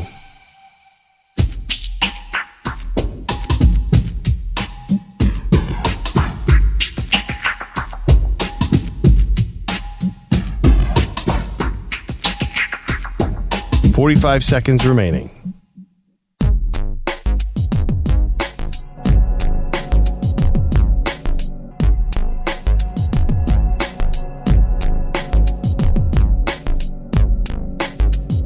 .30 seconds remaining.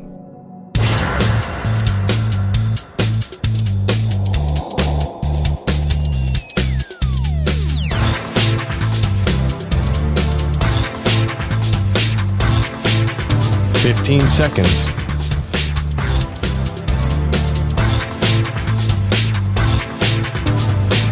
Break ends in 5 seconds.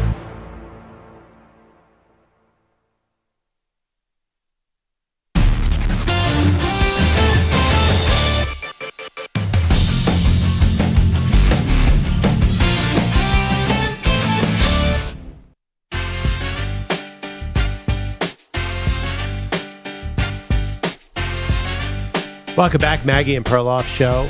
I said this on yesterday's show. I was just confirming. It was March 20th, 2020, when Tom Brady signed with the Bucs. Today is March 20th, and it would be just like Aaron Rodgers to take away headlines from young men in the NCAA tournament by signing today. So maybe Aaron Rodgers will surprise us and make a decision. Adam Schefter reported that he's in no hurry, which is kind of nuts to me. In an NFL offseason that moves faster than ever, Rodgers is like, I'm just going to take my time, walk the beach, see what happens. But we got to find out what's going on here because he's holding everybody hostage, and I'm ready for a new team for Aaron Rodgers. Well, let's go to Eric, who's in Pennsylvania. Eric, I'm going to presume you're a Steeler fan here. Do you want Aaron Rodgers as your quarterback? I love your guys' show, and yes, ma'am, I am a Steelers fan. I became a Steelers fan the year Ben was drafted.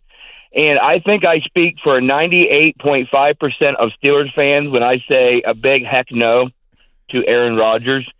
Father Time is undefeated. He'd know Tom Brady, and he is basically a cancer in the locker room. I think he'll go to the Giants. And my personal opinion, let Mason Rudolph give him enough rope. He will either look okay, or they'll get a high draft pick next year.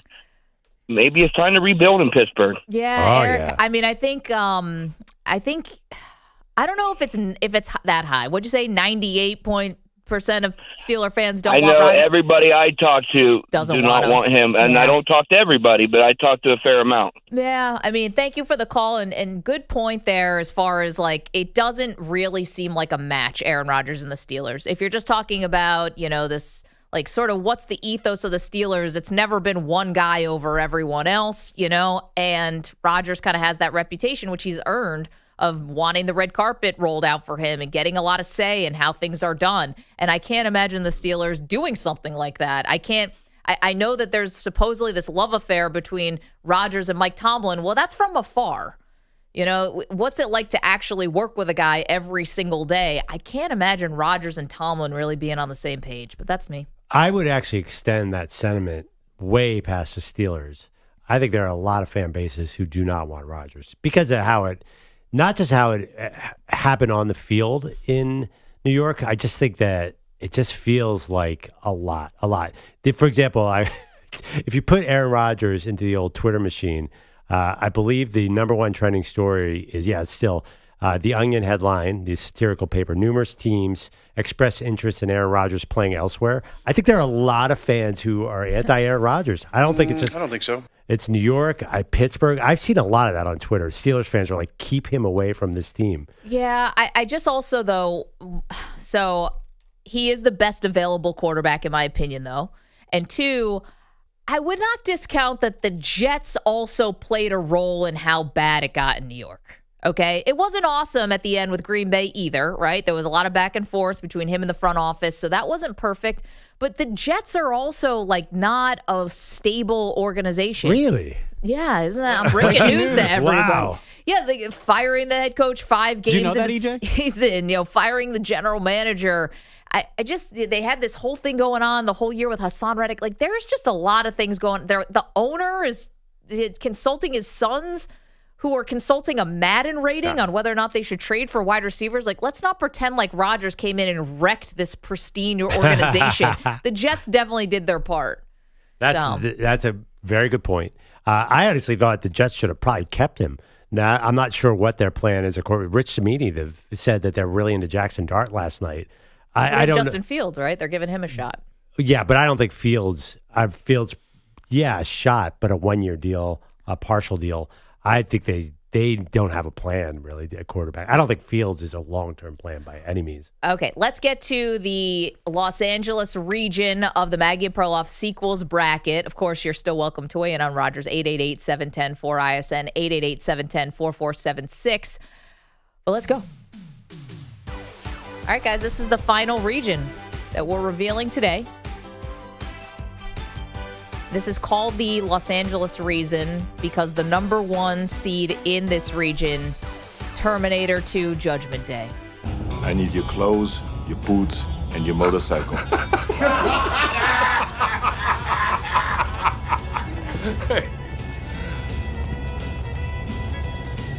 You forgot to say please.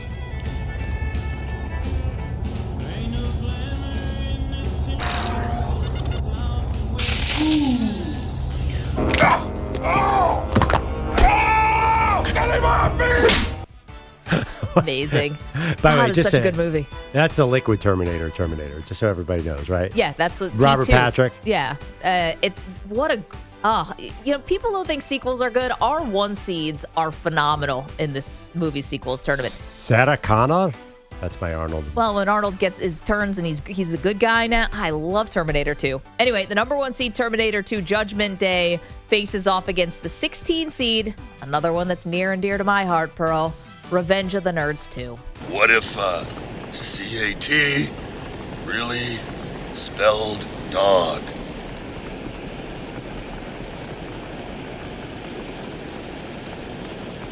Wow, yeah, that's heavy, Ogre. Dog.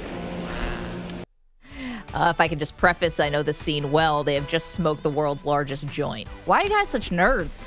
The 8th seed in the Los Angeles region, the Maggie Perloff movie sequel bracket, Back to the Future 2. What in the name of Sir Isaac H. Newton happened here? Oh, yeah, Doc, listen, my kid showed up. All hell broke loose. Your kid? Great Scott, the sleep inducer. I was afraid of this. Because I used it on Jennifer, there wasn't enough power left to knock your son out for the full hour. Damn! Oh, Doc, look at this. It's changing.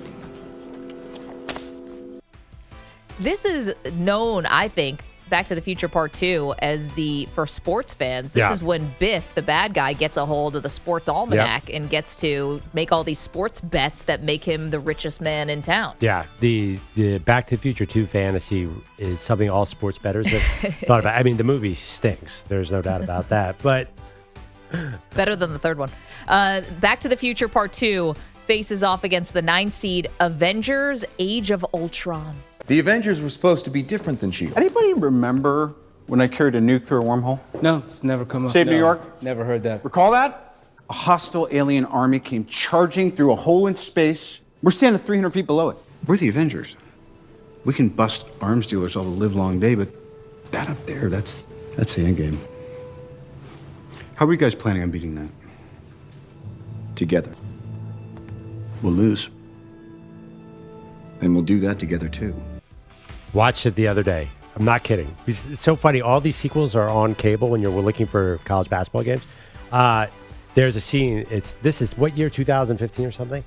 And they're sitting around, they're talking about there's something big coming. And Mark Ruffalo goes, "You're talking about artificial intelligence, aren't you?" And everyone's like, dun, dun, dun. Now it's like somebody just called in today saying they're filling out their bracket with AI, and we didn't even blink.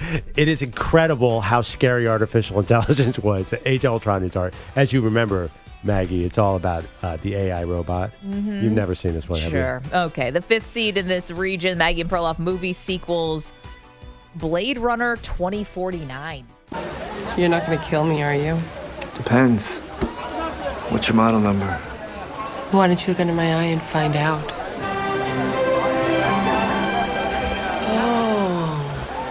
Oh. You don't like real girls. Well, I'm always here. Is that Ryan Gosling? Oh, yeah. Yep. Okay. Blade Runner 2049 is the 5th seed. Goes up against the 12th seed Minions: The Rise of Gru. Hello, tres tickets for San Francisco. San Francisco? Okay. How will you be paying? No problemo. Oh, great. You know, if you have any hairballs, we can upgrade you to first class. Get out. Wow, so Rise of Gru is the 12 seed? Yeah. Solid 12 seed, much like the actual NCAA tournament. That has a great chance, I will tell you right now. We're in the Los Angeles region, the Maggie and Perloff movie sequels bracket, where the 4th seed is X2, X-Men 2.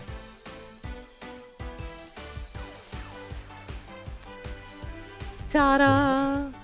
I am Magneto.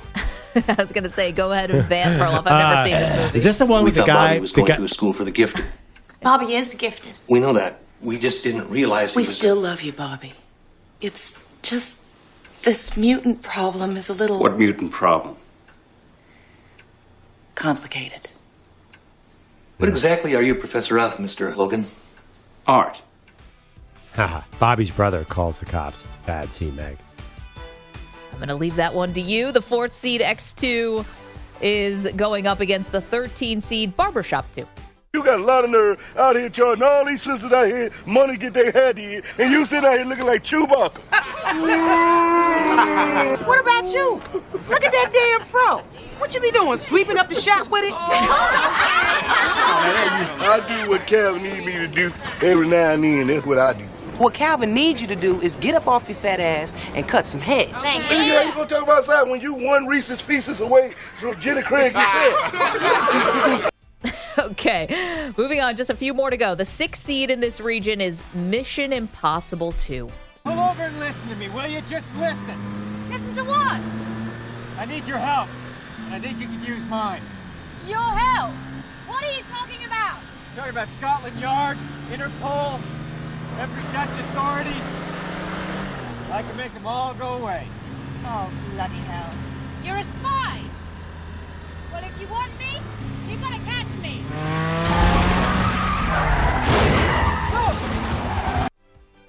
All right, Tom Cruise, Mission Impossible 2 against the 11 seed. This is one very near and dear to the show, 22 Jump Street. Orale, vato. I'm trying to see that product. Yo, Sleepy, what's up, homie?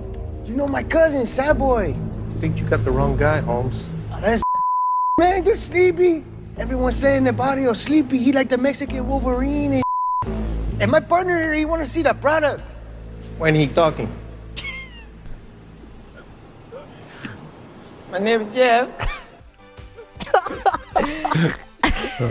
Then he proceeds to tell a story from Dora the Explorer. Swiper and boots. Gosh, we like this movie a little too much. Okay, that's the 11-6 matchup. We're in the Maggie Perloff's movie sequels bracket. The 3rd seed in this region is Mad Max 2. What is it with you? Huh? What are you looking for? Come on, Max, everyone's looking for something. You happy out there, are you? Hey, wandering? One day blurring into another? You're a scavenger, Max. You're a maggot. You know that? You're living off the corpse of the old world. Tell me your story, Max. Come on, tell me your story. What burned you out, huh? Kill one man too many? See too many people die? Lose some family? Okay, so this is Mad Max, The Road Warrior. Yeah. Yeah, 1981. Right, because Beyond, you might think Beyond Thunderdome is the first sequel, but it's a second because there was a very low-budget original Mad Max. This is the one with the little kid with the boomerang, if anybody's watched cable movies their whole life like me. Watched that scene last night. Knowledge of Mad Max is like the most unexpected yet deepest thing. Like, you know everything about these movies. I know everything about I've seen everyone we've talked about at least 5 times on this list. So that's Mad Max, The Road Warrior, against the 14 seed Naked Gun 2.5. Because I'm the last line of defense between sleaze like this and the decent people in this town. Oh, hi, Frank. Say, we got that model D83 Swedish Sure Grip suck machine in that you ordered. It's a gift.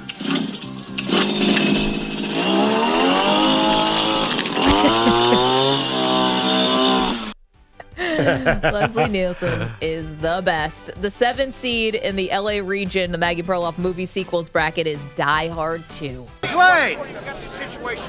You get this parking ticket in front of my airport? Yeah. What the hell? It's Christmas! Ooh. Die Hard 2 Christmas movie. goes up against the 10 seed Pirates of the Caribbean 2, Dead Man's Chest. You have a debt to pay. You've been captain of the Black Pearl for 13 years. That was our agreement. Technically, I was only captain for 2 years. Then I was viciously mutinied upon. Then you were a poor captain, but a captain nonetheless. Have you not introduced yourself all these years as Captain Jack Sparrow? And lastly, the second seed in this LA region Maggie and Perloff movie sequels bracket is Spider-Man Far From Home. MJ, I'm Spider-Man. What? That's what you were going to say, that you're Spider-Man. No, I'm not Spider-Man. I mean, I've been watching you for like a while now. Kind of obvious. I'm not Spider-Man. I mean, what would make you think that I was Spider-Man? Peter Washington? Yeah? The fact that you, like, disappear out of nowhere for no reason? No, I was sick. Remember I had the tummy? You know Susan Yang thinks that you're a male escort. What? No, of course I'm not a male escort. So then you're Spider-Man. Zendaya and Mina Kimes sound alike to me. The 15 seed in this region is Finding Dory. I'm so sorry. Oh, honey. What? Oh, honey, no. Cupcake. I know I've got a problem. I'm so sorry, and all this time I wanted to fix it, and I can't, and I try, but my thoughts, they leave my head, and ideas change, and I've forgotten you, and I'm so sorry. Dory, don't you dare be sorry. Look what you did. What? You found us. That's right. You found us. Is that Dory Goes to Rehab? What's going on in this clip? Hey, man, no, if you didn't cry at this movie, you have no heart. You're I faithless. cried last night watching this scene. This is... I never even seen the movie. This is one it's the I saddest movie do ever. not know. You didn't watch Finding Dory? You're familiar with Nemo, right? And his Yeah, misadventures? I didn't think it. Yeah, it's the same kind of basic gist. Well, yeah, more or less. It's, Dory's forgetful behind, just forgets where she's at. You forgot her parents, bro. And she's reunited with her parents. And she's Yeah, I know. still- I saw Finding Nemo. I understand how it works. Right. And you're acting like, oh, this was nothing. Well, like, why are you being so cavalier about it? There you go. That is it. The whole bracket is now out. The Maggie and Perloff movie sequels bracket. So apologies to the Police Academy 2 fans. We have a problem. What's that? We're missing the big one. We're missing a big one? We're missing a real big one. Oh, We're I missing thought a real big I thought you were going to say Talking we about have Jugs? the same movie twice in the bracket. No. I don't know what happened, but I was reminded by a fellow who texted me. There's no Rocky movie in this bracket. Yeah, because Rocky 2 Thank God. stinks. We have Creed 2. Creed 2 is in there. Oh, so Nobody likes Rocky 2. That's a creative decision. No, I didn't realize that Well, I until think just to this Perloff it is. I think that's why it's not there. He's a Has Philly guy. anyone ever said I love Rocky 2? No. Well, I mean, don't like we Rocky. don't Guys. love all these movies, but it probably deserve to be in the bracket. But we do have Creed 2. We did hear from Sylvester Stallone. Yes, Creed in that 2 is clip. in there, and Creed 2 is really good. Right. Did you guys make a decision on whether or not Creed was a sequel to the previous Rocky? So, no, we did Creed as its own franchise. And so Okay. Creed 2 was the sequel. Because we only did 2s. Like, we didn't factor in Rocky 3, 4, or all the Jaws, X-Men. The Revenge. Yeah, Jaws is probably a miss. Wait, you left an X-Men movie out? I feel like every third one was some kind of Marvel superhero thing. There's a lot Jaws of 2 is also very bad. That didn't make the list. Probably should have, but Jaws 2 did not make the But list. wait, I don't know why they should have. These sequels are often bad, and when the first movie is so great and the sequel is a disappointment, I don't think it belongs on the bracket. You have Caddyshack 2 and Meatballs 4 in this bracket. How can you say no to Rocky 2? No 4s, Bogusch. Don't confuse people. Only 2s. That's fair. But we do have Revenge of the Nerds That too was on just there. to appease our. To be fair, Rocky 2 I know. is not good. This is such a vanity project. Is that Rocky 2? You know what hurt Rocky 2? Rocky 3 and Rocky 4. They were so good. I'm very upset Sharknado 2 is not in this bracket. Yeah. We're probably going to be hearing from Mark Cuban any moment. You know one that I think it might be a snub? Somebody called in with the Equalizer movies, and I don't know which one's which, but my friends love Equalizer movies, and they're pretty good. I also don't think I think we're also missing one, Born Supremacy? Identity. Oh, we talked about that. We did. I don't think they're very good, but I don't feel bad about that. Oh, Maggie, what? You guys don't like the Bourne movies? I like the first You one. don't- I didn't like the second one. What? All of them are good. How about the one when he's in Russia? That one's amazing, and he pours the vodka on his gunshot wound. Now you tell us, Pearl. I mean, we have 64 of these. I don't think those are sequels. Where did Paddington 2 land? Pretty high, but Because it already got bounced. I'm still stunned by how high that is on every single greatest sequel list. Well, Should I have what seen happened Paddington It's funny. 2? I mean, No, I'm no. watching those clips trying to find clips for this. That movie is. I saw 5 clips. I'm like, this movie is amazing. I gotta watch this. I never seen Paddington 1. Never heard of it. It's not that good. It's okay. It's fine. It's number 1 on Rotten Tomatoes. The funny thing is, Rotten Tomatoes, there's a lot of articles, loves Paddington 2 for reasons no one can figure out. It's like the wob. It's got a good wob. The wins above bubble. Yeah. Laughs above bubble. It's got a good laugh. I mean, the clip we played was one of the funnier clips we played in the entire bracket. It was good. So anyway, you can go vote now. Voting is open on the LA region of the Maggie Perloff movie sequel bracket. So apologies to Police Academy 2 and Rocky 2. Rocky 2. Not making it in. And Sharknado. Come on now. Yeah. Apologies to all those. Okay, let's take a quick break. We'll come back. Again? Bogusch has got the latest. Don't move. You're in a 5-minute break.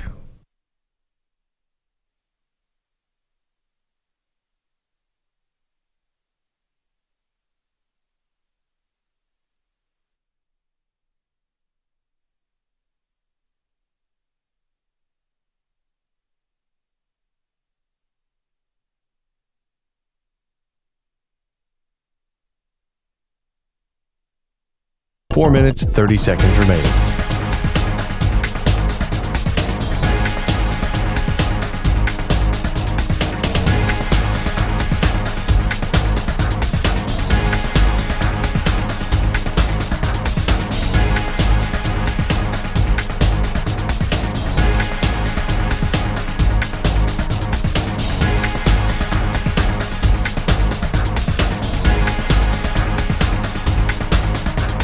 Four minutes remaining.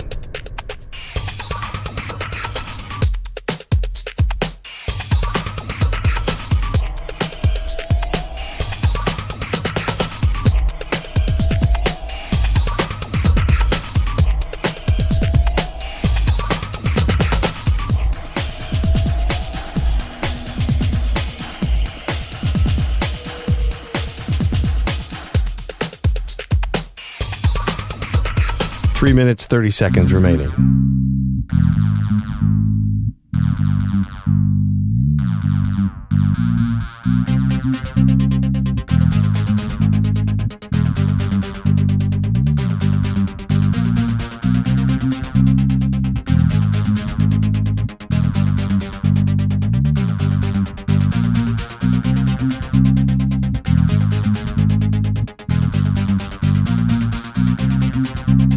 Three minutes remaining.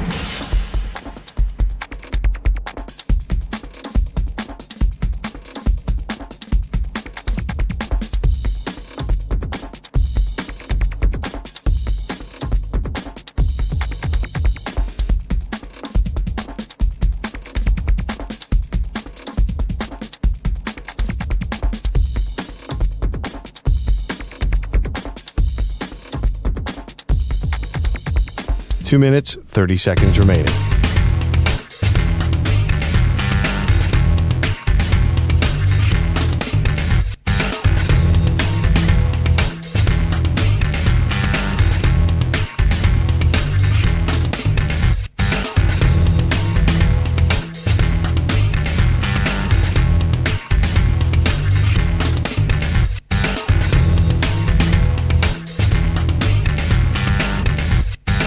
Two minutes remaining.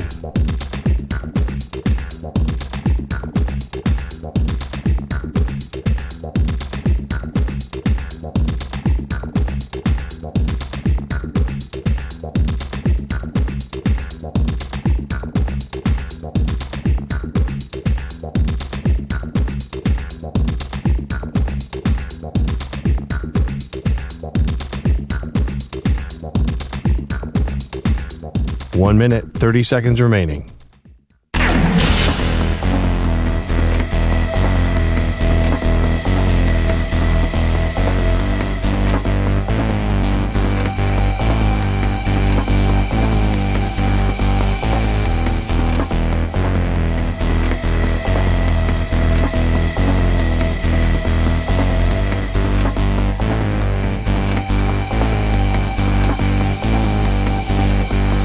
One minute remaining.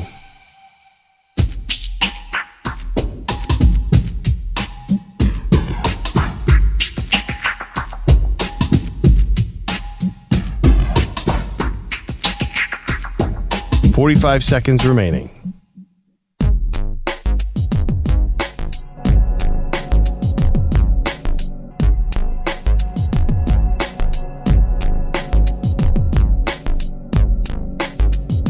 30 seconds remaining.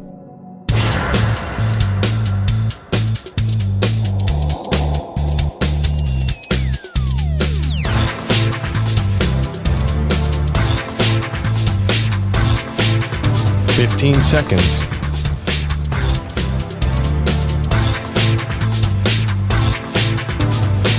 Break ends in 5 seconds.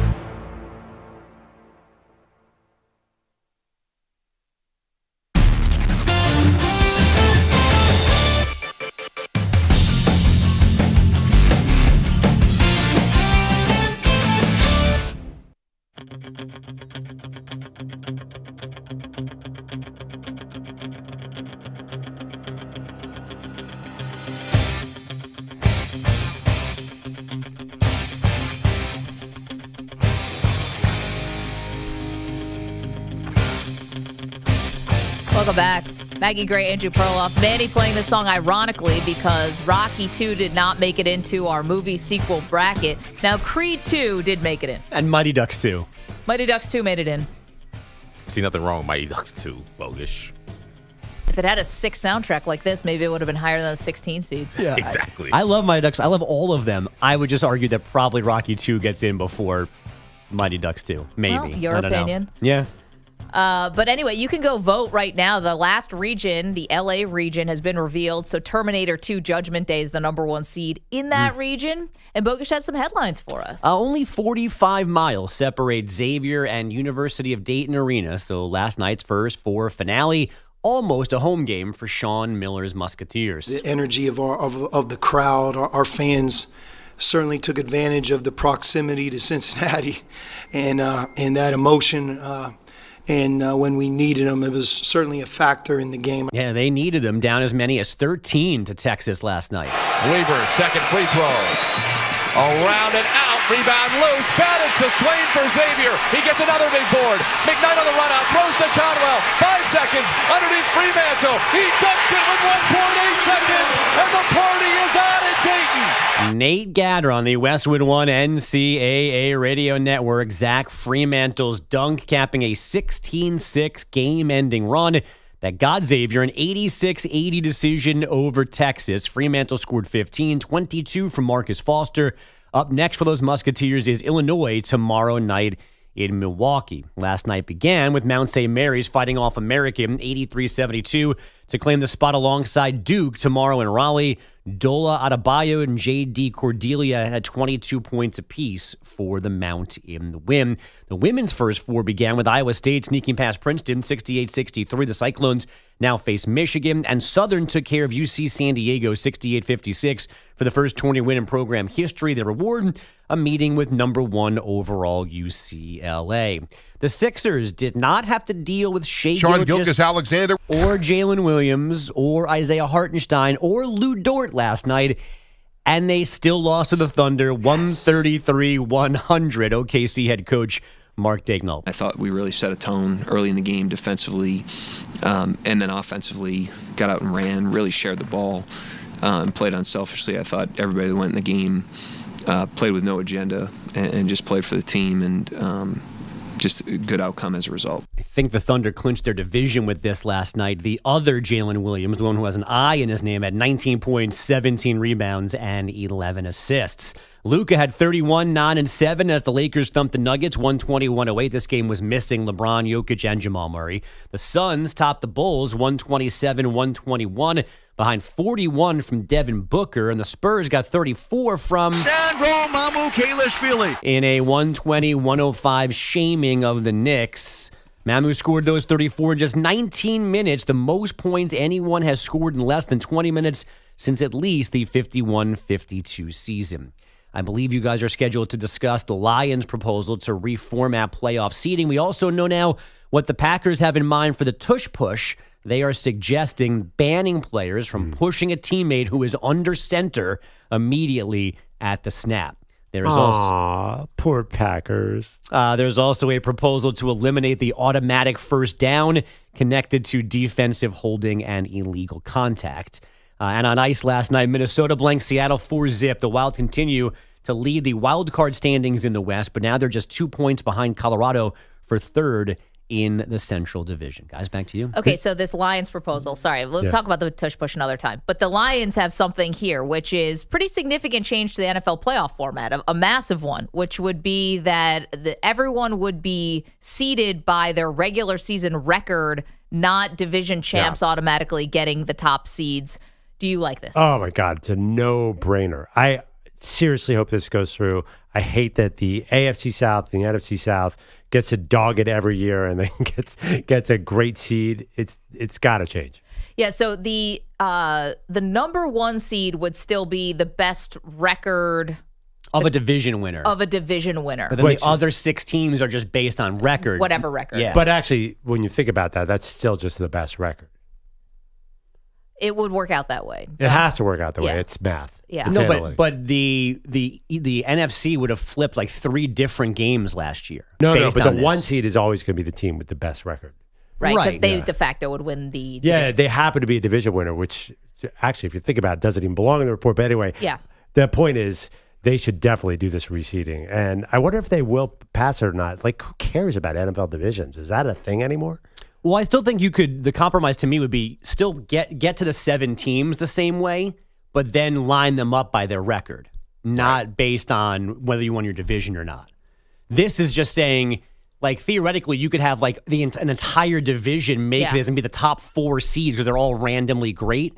Like, the only division winner that applies is that very first one. I still think you should get the credit for winning your division no matter what your record is, but you shouldn't host a game in that first round. So But what do you want the credit to be? Like that you get in. Make the playoffs. Oh, they just Yeah. Oh, wait. okay. Oh, I'm so sorry. I misread this. I thought you still did make it in. No. You just got seeded out. No, that's why they mentioned division winner for the number 1 seed because that's the only division winner that automatically qualifies for this idea. My bad. Do you feel differently about it now? You want the Bogusch plan. I want the Bogusch plan. Yeah. I want Andrew Bogusch for NFL commissioner. Thank you. I'll only take half of Goodell's salary. Oh, that's generous. They can of you. save money on me. Only $30 million to run the league. Oh, then I'll take a third. I only need like 15 or 20, so. Wow, minimalist. Yeah. God, I feel like I'm Unselfish guy right there, Bogusch. I'm such a Thank you, coward Marcy. right now to wimp out on the 1 through 7. God, maybe I should ignore the Bogusch plan and go all in. What do you think, Meg? Here's the one thing I would worry about. I don't know why I'm worried about this, but this is where my mind went. The crazy tiebreakers. Because you're going to have probably a lot of teams that finish with similar records, like we saw in the past where, 10-win teams, 11-win teams don't make the playoffs. And you're still going to have, I think, a lot of ties. And so how are we breaking those ties? Well, I think another concern, too, is if you don't give the division winner, remember the year the Bucs were 8-9 with Tom Brady and made it in? There's more irrelevant games at the end of the season. And I think that's a big fear, especially as they talk about 18. So I don't think the league will take this because they got to keep as many games meaningful. Otherwise, we'll have a lot of junk at the end of the year. A lot of tanking. Yeah, definitely. I mean, but we have this issue where the NFC South never has a lot of wins. I just think you'd have 4 weeks of nothingness at the end for the Falcons and the Saints. Yeah, that is interesting. Bogus for commish. Wouldn't you have to change the entire scheduling too? Because there's unbalanced schedules. So I feel like you'd have to rip up the schedule. You can't have the Giants playing the Eagles twice a year. Yeah. That wouldn't be fair. Has no one ever proposed reseeding based on record? So the Chargers basically submitted this plan 2 years ago, and it got almost no support. This is probably not going to go anywhere either. And I still think that the owners probably don't want to give up that automatic home playoff game for winning your division. Yeah. That, to me, is the thing that they're not going to want to They sign off on. probably don't, and you get home games even if you're not that great. Yeah. But the other part, too, is so you're Perloff saying, like, who cares about divisions? I don't know. I kind of like the rivalries still exist. Yeah. I mean, That's I think because your division is so awful that the Bills get a Well, get a that's- free pass to the playoffs every You're year. a Philly Eagles fan. You care a lot about beating the Cowboys. I do, but I'm saying she likes the division. Saying F Dallas. That's their first words out of the womb. But Maggie likes the division lineup because she has 3 of the worst owners in the entire NFL in her division. I know, but it wasn't that way for 20 years before Josh Allen got there. Fair. Yeah, so that it all goes around, comes around. Yeah, but it ain't coming around on those other 3 teams for a while. I don't know. I mean, there's just part of like my childhood of rooting against Brian Cox, the Miami Dolphins and what that meant, and just the Jets and Patriots. Like I like that. I'm gonna get rid of that. Yeah, Steelers, Ravens, Steelers, Browns. That still means a lot. That's the good stuff. All right, coming up in the next hour, thank you, Bogusch. Nick Kostos is going to join us from Las Vegas. He's there at the sports book, already posted up. We're going to get his thoughts on filling out your bracket. That happens next hour. And also, Perloff and I reveal our Cinderellas for the 2025 NCAA tournament.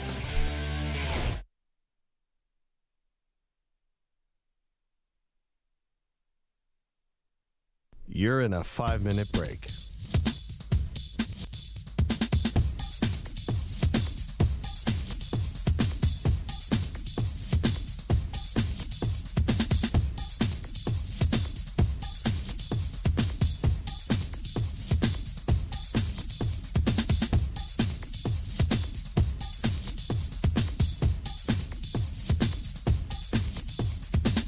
Four minutes, 30 seconds remaining.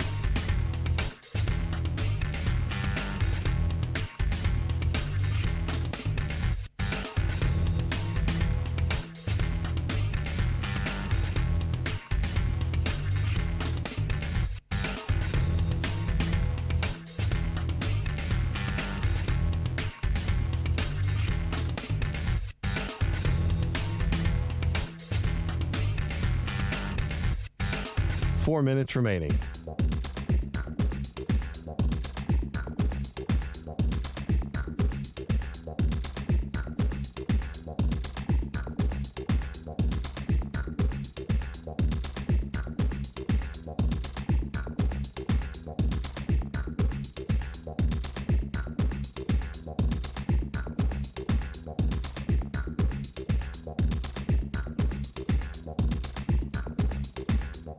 Three minutes, 30 seconds remaining.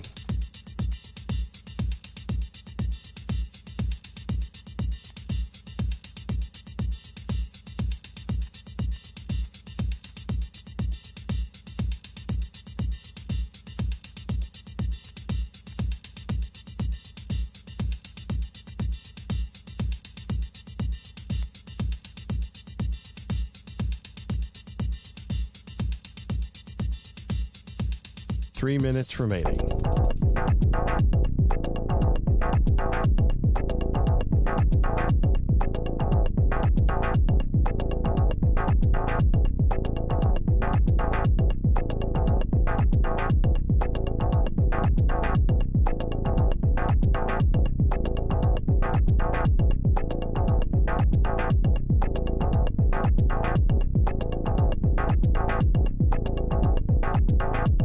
Two minutes, 30 seconds remaining.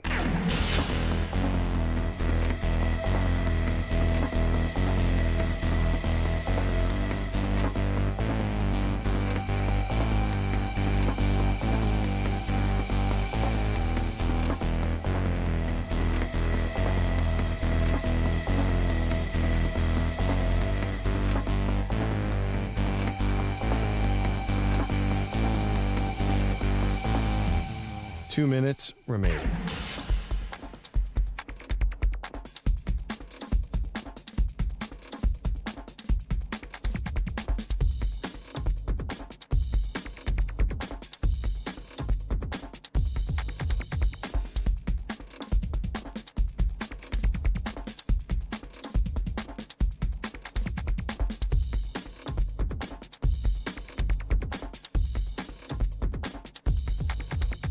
One minute, 30 seconds remaining.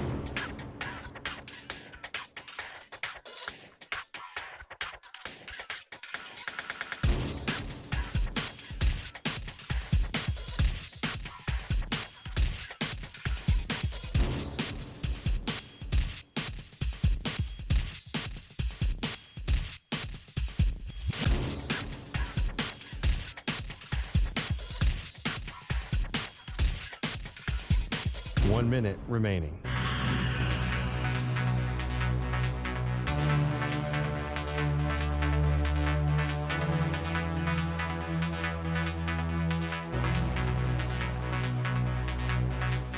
Forty-five seconds remaining.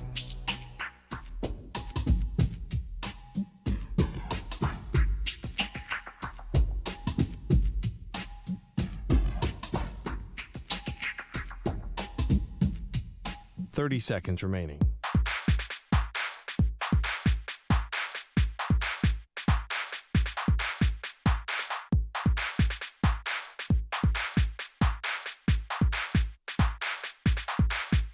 15 seconds.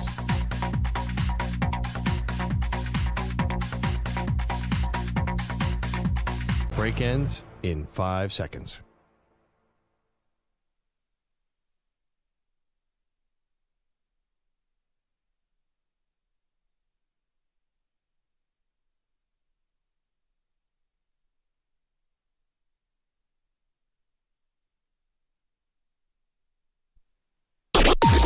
Maggie and Perloff on the Infinity Sports Network.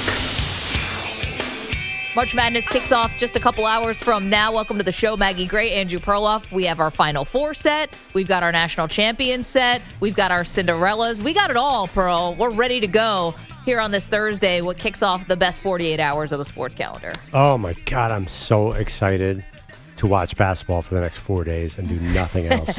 Okay, so for me, I went with my Final Four, Michigan State, St. John's, Duke, and Houston. So I've got 2 number 2 seeds and 2 1 seeds. I've got Michigan State beating Houston in the final, and Tom Izzo, 30 years, almost to the day that he takes over the Michigan State program as the head coach, will win a national championship and retire, riding off into the sunset. That's what I see for the next 20 or so days of our life. And just some more symmetry here.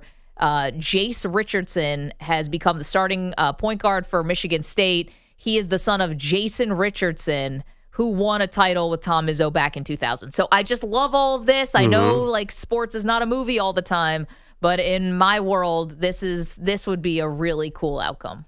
Oh, that'd be great. I also have Michigan State in the Final Four, but I have them losing to Flo Rida, who is bizarrely once every, 17 years, a basketball powerhouse. And then on the other side, I have Duke and Tennessee. God, Duke is gifted an easy bracket here. This game I went back and forth on. I picked Duke, and then I have Florida beating the Duke Blue Devils. There you go. As far as Cinderellas are concerned, High Point, that's who I'm rolling with out of North Carolina. I have them beating the 4th seed Purdue in the first round. I have them taking out the 5th seed Clemson to get all the way to the Sweet 16. High Point, how you doing? I like that team too, but I have Drake is probably my most dangerous 11 seed. I saw a stat over the last 4 years or so, 11 seeds and 6 seeds have won the same amount of games. That was from John Fanta. So 11 seeds do very well. We always talk about the 12s and 13s. And why not Drake? Why not? A lot of reasons why. Ask Kendrick. I know. I feel like maybe this is karma. Like things have been going so bad for the other Drake that maybe Drake basketball deserves its time in the sun. Listen, they have Missouri and Texas Tech. A lot of people like Texas Tech. That Florida St. John's bracket is really interesting to me too. Did you have St. John's? I do have St. John's, but you mentioned the amount of star power coaches that we have in the West region. So you have UConn, who nobody is talking about because they had such a, 23 wins. You can't say it's a down year, but by their standards, definitely. Best coach in college basketball, though, according to him. Right. So I have them winning one game. I have Danny Hurley beating Oklahoma and Porter Moser and then losing to Florida in the next round. And I've got other great coaches in this region. Mentioned Rick Pitino, John Calipari, Bill Self. Those two guys are going to face off against each other today. Bill Self versus Calipari. They've had epic battles in the NCAA tournament. You also have Bryce Drew, who's a tournament legend, who's the head coach of Grand Canyon.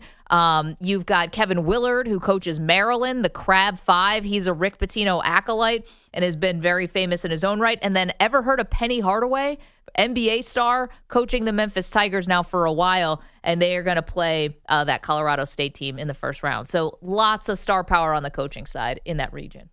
Yeah, I mean, listen, the region above that, you have Izzo and Bruce Pearl going. This is an old school.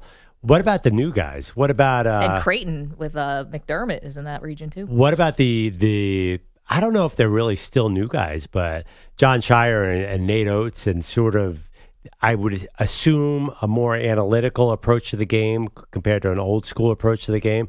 That'd be a great sort of subplot here. What's the better group of coaches, the young guys or the old guys? But, it's a mix really in the East because you also have Dana Altman and you also have Scott Drew. So, I mean, some really, really good matchups here. Who is your Cinderella, Pearl? Drake? And I'm going to High Point? Yep. There you go. You can call us up at 888-710-4ISN, 888-710-4476. We're also asking, where are you watching in the next 48 hours? Are you a sit on the couch kind of person, maybe want to watch alone, or are you a sports bar person? Because these type of days are tailor-made. You want to know one thing that was a little bit of a bummer? I love when St. Patrick's Day falls on one of the first couple days of the tournament, because that's like just double up the holidays, if you will. The basketball holiday and then obviously the St. Patrick's Day holiday, both kind of centered around pubs and sports bars. And Does it make more sense to spread them out so you have 2 days to party? I don't know. I just like the festive atmosphere, you know? Like everyone's happy on St. Patrick's Day, whether you're Irish or whether you couldn't pick out Ireland on a map. It's like, kiss me, I'm Irish and a fighting Irish. Yeah, didn't make it this year. You know, back in the, I'll be honest. On the women's side, they did. This is probably an unpopular take. Not a huge St. Patrick's Day or New Year's Day fan. Go ahead. Because it's kind of amateur hour. Okay. I understand, like, that's a normal Friday or Saturday night for me back in my 20s. I didn't need everybody else out there partying. All right. Well, here's the thing. Those holidays are not great if everyone's drinking and you're not.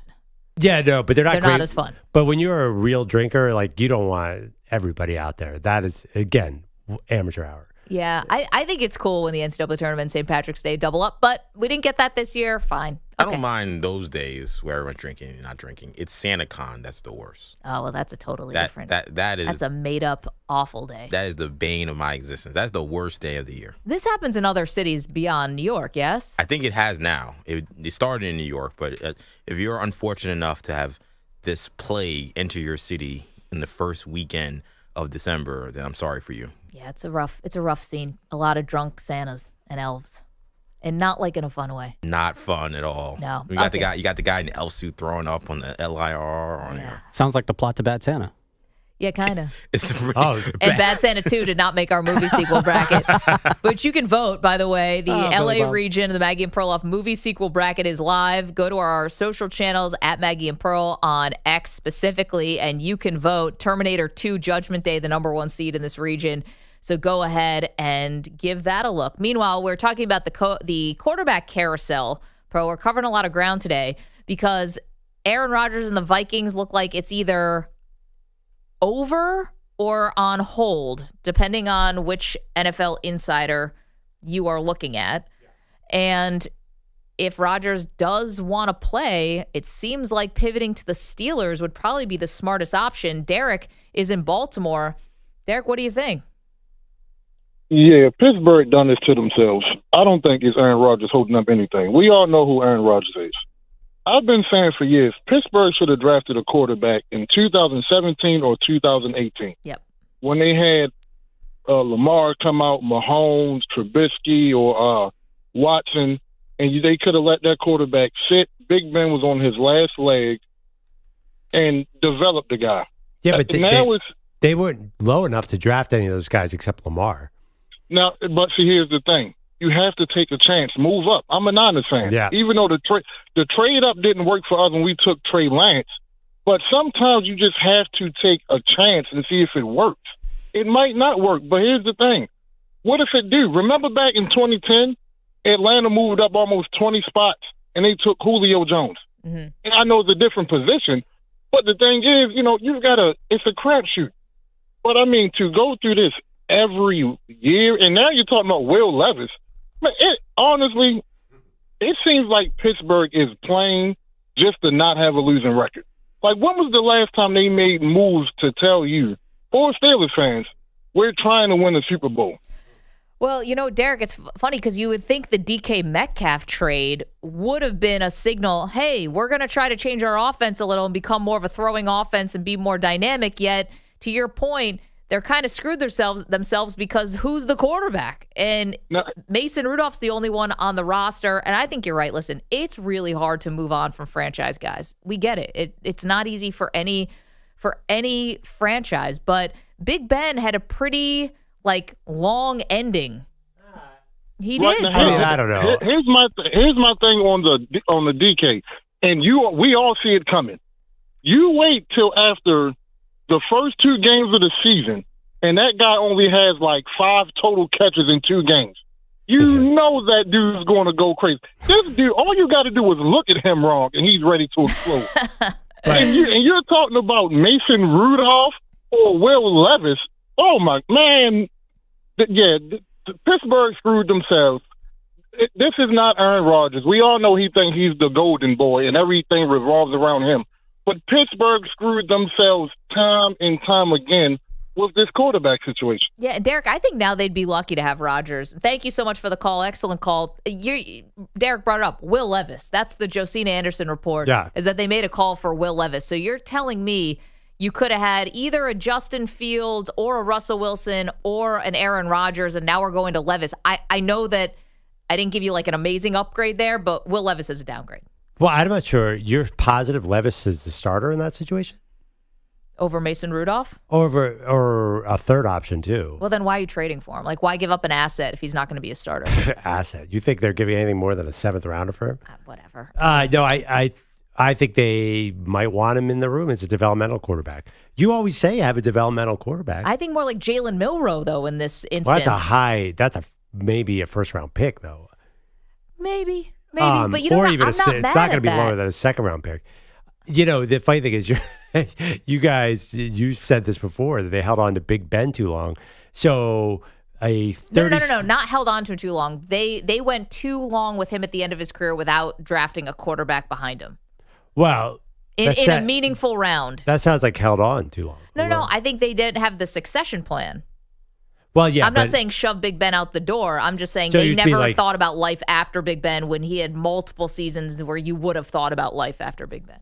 So, like, use a first-round pick on a... I would say first or second. Yeah. Well, what year was Mason Rudolph? But he's not a second-round pick. Third-round pick? Again, that third-round pick, you're getting in the lottery ticket. Second-round pick you are, too, actually. In reality, there's only, I think there are probably 3 or 4 starters. Anyway, so you go to a 41-year-old Rodgers? That's my point. What's your succession plan then? What do you mean, right now? Yeah, I mean... I just said they'd be lucky to have Aaron Rodgers now. Right. But then they're once again, my point is, you're not getting out of limbo here. There's still, I don't think Aaron Rodgers, personally, I don't think he's good enough to get them to a Super Bowl this year. I think the team is not right there. I don't think they're an Aaron Rodgers away. So once again, you have a winning record, and where are you next year? Well, I would have Rodgers, and I still would draft a quarterback. They're going out to dinner with Jalen Milroe. They're doing a little whining and dining him. Do they like the fact that he ran a sub 4.5 40? He looks like he's chiseled out of granite. I mean, we know how that can be deceiving sometimes. Case in point, Will Levis. But, having Jalen Milroe and giving him time to develop behind Aaron Rodgers is not a terrible idea. They would not run anywhere probably close to the same offense, but just give him a minute to get his feet under him. Counter argument, look at the Eagles drafted Quinyon Mitchell in the first round, and he's starting in a Super Bowl. You could use either that first or second round pick on a player that contributes immediately, and Aaron Rodgers are in win now mode. I'm not sure that, to me, that plan in theory makes sense, but drafting Jalen Milroe, especially if he goes up to the first round, and having Aaron Rodgers there, that's a lot of weird resources going on in your quarterback room. Yeah. Also, you have one offense for Rodgers, and say he gets hurt, very feasible, 41. Do you have a different offense for Jalen Milroe? It's a funny match to me. Or maybe Rudolph actually finishes out the season, and Milroe doesn't happen until the second definitely, year. I see what you're saying. It is. My point is, I think it's time for a kind of a real rebuild there. Where are they talented? Do they have T.J. Watt and Highsmith once in a while are healthy and on the same field? But generally, I think that it's been too long. They've been in limbo too long. They've got Joey Porter Jr. and Minka Fitzpatrick. And that means they have a lot of flags. You love him. He's like your favorite I love player. Joey Porter Jr., but I mean, that right now, he's still got some work to do because he gets flagged all the time. He's very physical. Generally, though, they definitely, their O-line, they've drafted heavily there, and it hasn't quite worked yet. They need now, who they sign of running back? I know they let Najee go. They want to run, and that's the other thing, too, is Tomlin's so conservative. How is that going to work with Aaron Rodgers? It's going to be very interesting. If I'm a Steeler fan, I'm just really disappointed how the last 2 years have gone. You took flyers on Justin Fields and Russell Wilson. The owner comes out after the season and says, I'd like to keep one of these guys. Maybe Russ is possible now. Fields is off to the Jets. and you're waiting around for Aaron Rodgers or whatever, not making a decision on quarterback. Meanwhile, you're supposed to have this, competing team, this at least definite playoff contender team. I'm disappointed with how they've let this quarterback situation atrophy in Pittsburgh. One other thing can I say about the quarterback carousel? So if the New York Giants don't get Aaron Rodgers, which I don't know, or maybe even if they do, I'm good. Kind of feels like more and more that Shedeur Sanders and the Giants, you're seeing a little bit of smoke there. Now, could be smoke screen, but the Giants are definitely desperate for a quarterback. They only have Tommy DeVito on the roster, and you've got a GM and a head coach on the hot seat. So if I'm the Browns and I see this desperate New York Giants team, do I try to find another team that loves Shedeur Sanders to come and jump them or give the appearance that they're going to get jumped and really try to milk this second overall pick for all of its worth? Ooh, I don't know. I'm not sure Shedeur is that kind of quarterback, that it's going to draw that kind of value. You just said quarterbacks are flying up the board because of need. God, it feels like Jackson Dart's on a rocket ship, could even pass Shedeur. But I think Shedeur, by the way, here's the other issue. There's no guarantee Shedeur gets past Cleveland. So then the Giants are stuck, or they go into Jackson Dart. Are we going 1, 2, 3 quarterback? Very possible. I know. And by the way, we're talking about, I wanted to bring up Tyler Shuck is now really considered a low first rounder. How about him in Pittsburgh? He's tall like Big Ben. So I just think these rookies are going to all of a sudden become attractive because, as you said, a lot of these teams don't have any veteran solution here. If you're looking at Will Levis, you might as well draft Tyler Shuck. He's older than Will Levis. This is really working out potentially well for the New England Patriots, who sit there with the 4th pick. And if it goes quarterbacks 1, 2, 3, and you could either take Travis Hunter, you could take Abdul Carter. That's a pretty awesome position for them to be in. That's probably true. I got to be honest. If I'm a GM, I don't want that situation. I think choosing between Abdul Carter and Travis Hunter. Abdul Carter and Travis Hunter. That's hard, right? That is not easy. You think that's something easy? You get paid to do? They would love it, right? I don't know. You have 2 Hall of Famers sitting there. I don't think you want to pass on Travis Hunter and watch him become Dion, and I don't think you want to pass on Abdul Carter. I think that's a paradox of choice. 888-710-4ISN, 888-710-4476. New phone, who dis? That's the number to call. Get involved with the show if you'd like to. We can talk about the quarterback carousel. We also are asking, who's your Cinderella in this year's tournament? We're calling upsets right now. And where are you watching the next 2 days? More of a couch person, sports bar?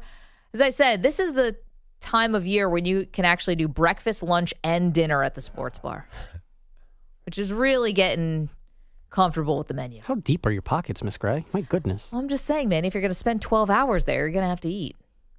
You got to have a carb base. You can't just sit at a bar all day and think you can drink and you're going to not. My carbs are coming from the beer. You're going to be on the floor by the time Kansas and Arkansas tip off. Don't you dare tempt me with a good time. 888-710-4ISN. Nick Kostos from BetMGM is going to join us from Las Vegas in just moments. We'll get his thoughts on how to bet the first round. I have no sympathy for men. You're in a 5-minute break.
2 minutes remaining.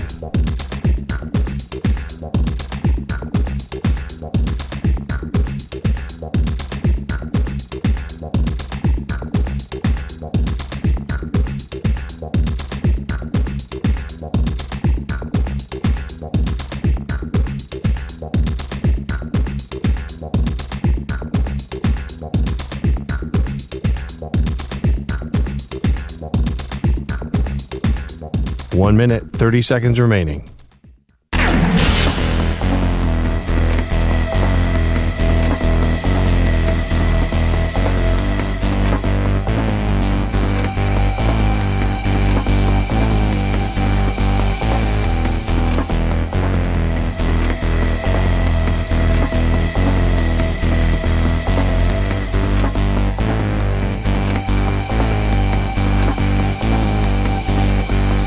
One minute remaining.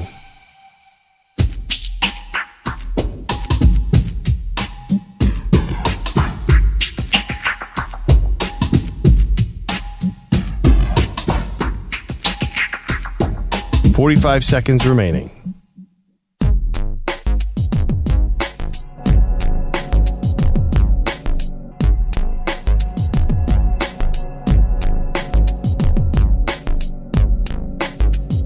.30 seconds remaining.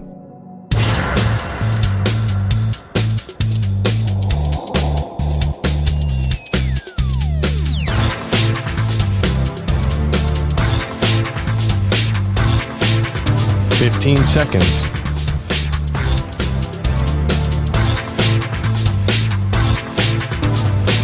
Break ends in 5 seconds.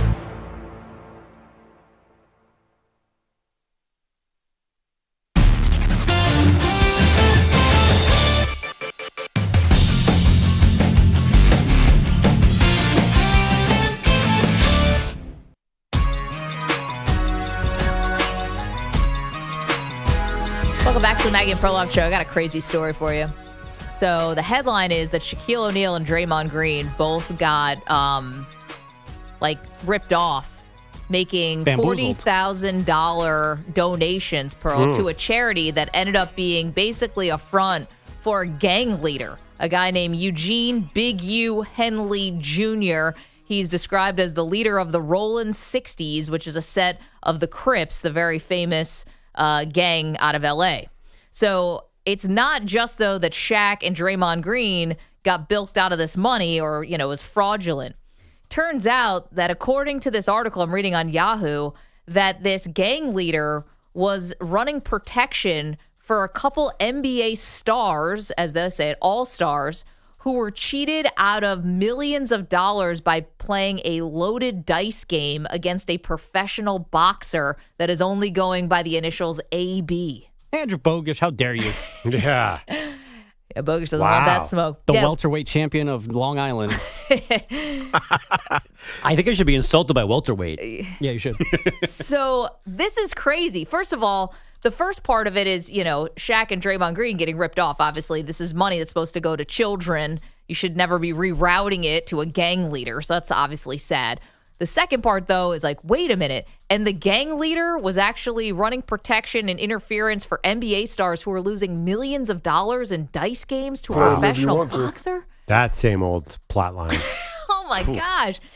Apparently, this boxer allegedly cheated a current NBA All-Star of $1.5 million and a former NBA All-Star of $5 million. Damn! So this guy, the gang leader, was charging $100,000 from the players to go get their money back. Play him if you want to. And update on the story, the gang leader turned himself in today. I didn't even know he could talk.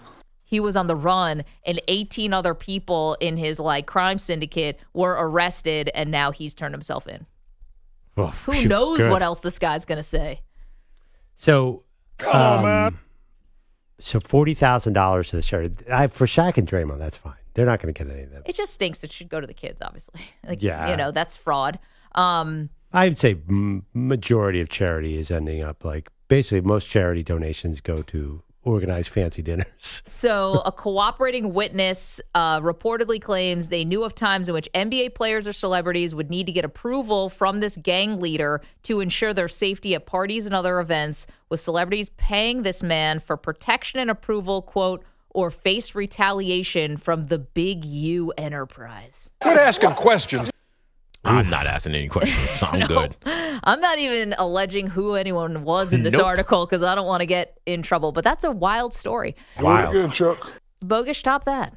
Welcome, by the way. No, thank you. First four matchups, usually not like this. Mount St. Mary's, an American playing for the 71st time last night in Dayton. The Eagles lead that all-time series, but the Mounts might now have the most important W of them all. Keys on the right wing, bounce pass entry, right block extended. Cordelia gives it up to Adebayo, who goes up with the right hand and jams it right on the head of Greg Jones. What a second half for Dola Adebayo. King McClure is ducking for cover. Nate Gadra on the Westwood One NCAA radio network. Adebayo and J.D. Cordelia each scored 22 to lead Mount St. Mary's to this 83-72 victory. Now they face Duke in Raleigh tomorrow. This game changing late first half when Americans' best player Matt Rodgers left the game with a right knee injury. He watched the second half from the bench on crutches. The night ended with Xavier rallying past Texas 86-80, closing the game on a 16-6 run. They'll face Illinois tomorrow in Milwaukee. Now, today's full amazing schedule includes McNeese trying to upset Clemson in the 5-12 game in the Midwest. McNeese head coach Will Wade has reportedly already accepted the NC State job. That'll become official once McNeese's tourney is done. The women's first four began last night. Southern racing to a 40-20 halftime lead on UC San Diego, winning 68-56. Then Iowa State erased a 15-point third quarter hole. They beat Princeton 68-63. Audi Crooks scoring 27. See, that's the thing about the women's tournament. Right? The men's tournament, the first 2 days, it's all about upsets and Cinderellas. Women's tournament, you got to wait on it a second, and then it'll get really good because it's not so much about upsets when it's the women's tournament. It's about best on best. When you get to, like, when USC is going to play UConn, you get Paige Beckers against Juju Watkins. You know, it's like they're kind of opposite in terms of my expectations for these tournaments. Right. Like, there's no way South Carolina's going out. Yeah, absolutely. It's not an upset type of bracket. It's all right, when we get down to the Elite Eight, now we get some real heavy hitters, get some real fun. I do think they've started to sneak in the 12, 13 random wins, but don't forget, like, a lot of this first round often is on a campus site. That's true. So you're playing like Major a true home field. road game, which makes a big difference. The Miami Heat will win again, just not last night. Hardaway gets it into Cunningham. Cunningham for the win, and it is good! He banked it in! He banked it in! 0.6 of a second, and a block by Hardaway on the inbounds, and the Pistons get a win in Miami. Holy mackerel. As you might have heard, Cade Cunningham banking in the winner, 0.6 of a second left. He finished with 25 points, 12 rebounds, 11 assists, a 116-113 Piston win. Miami has now dropped 9 in a row, their longest skid under Eric Spoelstra, their longest period since dropping 11 straight during the 07-08 campaign. How'd Cade Cunningham do in the tournament? And the Houston Texans signing Daniil Hunter to an extension through next season. He's now guaranteed $54 million. Free agent receiver Stephon Diggs reportedly visiting the Patriots. Bills legend Stephon Diggs. Something like that. Yeah. That legend status. Bills stand out. J.P. Lossman, another Bills legend. Well, let's not get nuts. EJ Manuel. Guys, what did this turn into? Nathan By the way, Diggs Peterman. was great. Reggie Bush. Stop. It's not about the Bills today. This is about March Madness and about where are we watching the tournament and what are we eating. By the way, I mentioned Cade Cunningham in the tournament because I had that guy penciled into the Final Four. Yeah. And that didn't work out. I thought that was a reference to Maggie's good players that don't win the tournament can't be good pros. I thought that's where you're going there. She said guys who don't make the tournament. To be Yeah. fair. Right. Cade did make the tournament. I remember because I filled him out going a long way. Like, I find it really hard, and I know for Dylan Harper and Ace Bailey, the two guys from Rutgers who are going to be like top 3 picks, I know it's not all their fault and they didn't have a lot of depth around them, but it's like you're 2 out of 5 starting guys who are going to be 2 of the best in the NBA, we think, and you can't make the tournament. Maggie, it's like any team. When you spend all your salary cap money on 2 guys and then just get a bunch of mid-level G League players, like, you don't win anything. EJ, Sounds like the Suns. We did the greatest individual runs in NCAA tournament history on Wednesday for our great debate, and you picked who? I picked Steph Curry, but they won the Southern Conference. They weren't playing the Big Ten. Okay, but here's the thing. That had one NBA guy on it. Now, Steph ended up being one of the greatest of all time. We didn't know that then. He's playing with a bunch of dudes, and they made 2 runs to the tournament. Right, but that was, again, them playing in the Southern Conference to get into the tournament. Who said that Ace Bailey and them could have won 2 games in this? They definitely could have. But Steph didn't get blown out when they got to the tournament, so they won a lower conference, but then they continued to win. But he wouldn't have made it if he was a Big Ten team. Right. In the SEC, they would not have made it. Yes. Okay. You guys are letting these 2 dudes off the hook a little bit. Again, I know it's not their... I could also just go with the track record. Markelle Fultz, Ben Simmons. Markelle Fultz didn't know if he was right-handed or left-handed, right? I mean, that seems to be on him, not on anything else. Somebody's team still drafted him. Yeah, I mean, Anthony Edwards is pretty good. His team was terrible. Well, he decided to go to Georgia, though. That was like a real odd fit, because it was his hometown. Compared to Rutgers? But at least there's NIL. Like, we understand a little more now. Oh, we all know Piscataway is the hotbed for college basketball. Dylan Harper, by the way, I think that guy's lying about his age. He looks like a 5th-year NBA player every time I see him play. He's really good. All right, let's get the thoughts of our pal, Nick Kostos. Bogusch, thank you so much. Nick Kostos, when I tell you Nick's dedication to the show is just unreal because he's in Las Vegas right now, getting up early for us. Of course, the host of You Better You Bet on the BetGM Network, Odyssey, NBC Sports, Sirius XM. Good morning, Nick. How you doing? Oh, it's not. I've been up for 3 hours already. I'm on East Coast time. Oh, I'm ready. It's still dark out here in Vegas, but yeah, I'm ready to go. And I will just add on the Rutgers stuff. Yeah, I bet them in the Big Ten tournament game against USC, and we did this bit on the show. Like those 2 guys, the 2 players, Bailey and Harper, are going to go 2-3 in the draft behind Cooper Flagg. Couldn't frickin' beat USC. That was a rough one for me. Last week, whatever that was, against USC, but ready to go today. You know what, Nick? Thank you for backing me up on that. And also, you are basically at the best place you can possibly be if you're into sports betting on a day like today and for tomorrow and the next couple of days, because being at a Las Vegas sports book on the first and second day of the tournament is supposedly a bucket list item for every big sports fan. So as you're heading into this epic day, can you tell us what are the big upsets that you're looking at today, or who's your Cinderella? Get us going with some information for our listeners on who they should be looking at. So I just will say first about the sports book experience for like a big day like today or like week 1 NFL Sunday. It is amazing. Like the energy is completely off the hook. It's great, but it does suck when like the entire sports book is on one side of a game, you're on another, and you lose, and everyone's cheering in your face, which has happened before. Now, like the inverse has happened as well, which is great. Most notably, a couple years ago, when I had TCU to cover against Gonzaga 2 years ago, and they hit a 3-pointer from half court, meaningless, to cover the spread as time expired, and I was screaming obscenities at people who were cheering for Gonzaga, and I had to be carried out by my old co-host. But so that was really great. In any event, to today and upset. So let's go through the board here quickly. I have an underdog at 12:40 p.m. Eastern. I bet High Point against Purdue, both to win and also to cover the spread. Now, I bet plus 8.5 earlier in the week. So the betting action in this game, guys, has been on High Point, on the underdog here. The rationale being both of these teams play no defense. All offense, no defense. So why can't High Point just win the game outright potentially and outshoot Purdue in this game? And we'll see. Maybe Matt Painter and Zach Edey went to the national title game last year. Now Edey's on the Grizzlies. Maybe Matt Painter goes back to being tournament choke artist here. Yeah. So I have High Point plus the points and High Point on the money line. As far as other upsets, I bet VCU plus points and to win against BYU. The thought there being that BYU got so hot down the stretch that you can't possibly sustain. I mean, you can. I just think it's unlikely. So I bet VCU 3.5. We talked about that on Sunday on my show after Selection Sunday, the national show, and then Monday on You Better You Bet. It's now 2.5. I still think that's okay. I do like VCU. And I'm on Arkansas to beat Kansas straight up, and Arkansas plus the points tonight, where I think Arkansas has a pretty significant upside here with the talent that team has if Cal can get them to coalesce, like Drake against Missouri as well in that 6-11 matchup in that region. So just some of the upsets I'll be on today. I don't want to look ahead too far, but I know you've been talking about this fact that Auburn could have to go basically play a home game for Louisville in the second round. But are we sure in this early game that Louisville is going to advance over Creighton? How do you look at that game? I think it might be the first game today. Oh, it is.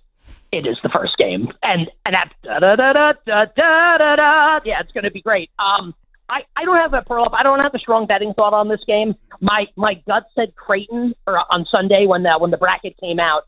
Worth noting that the betting move in this game has been towards Louisville, and just talking to some people that I respect, I think the prevailing wisdom is that the ACC might do pretty well in this tournament. It doesn't have to happen that way, but maybe the fact that like Duke was just head and shoulders above everybody, and the fact that Duke nuked everybody they played, maybe it's not necessarily a bad thing. Like Clemson beat Duke, like that's a thing that happened.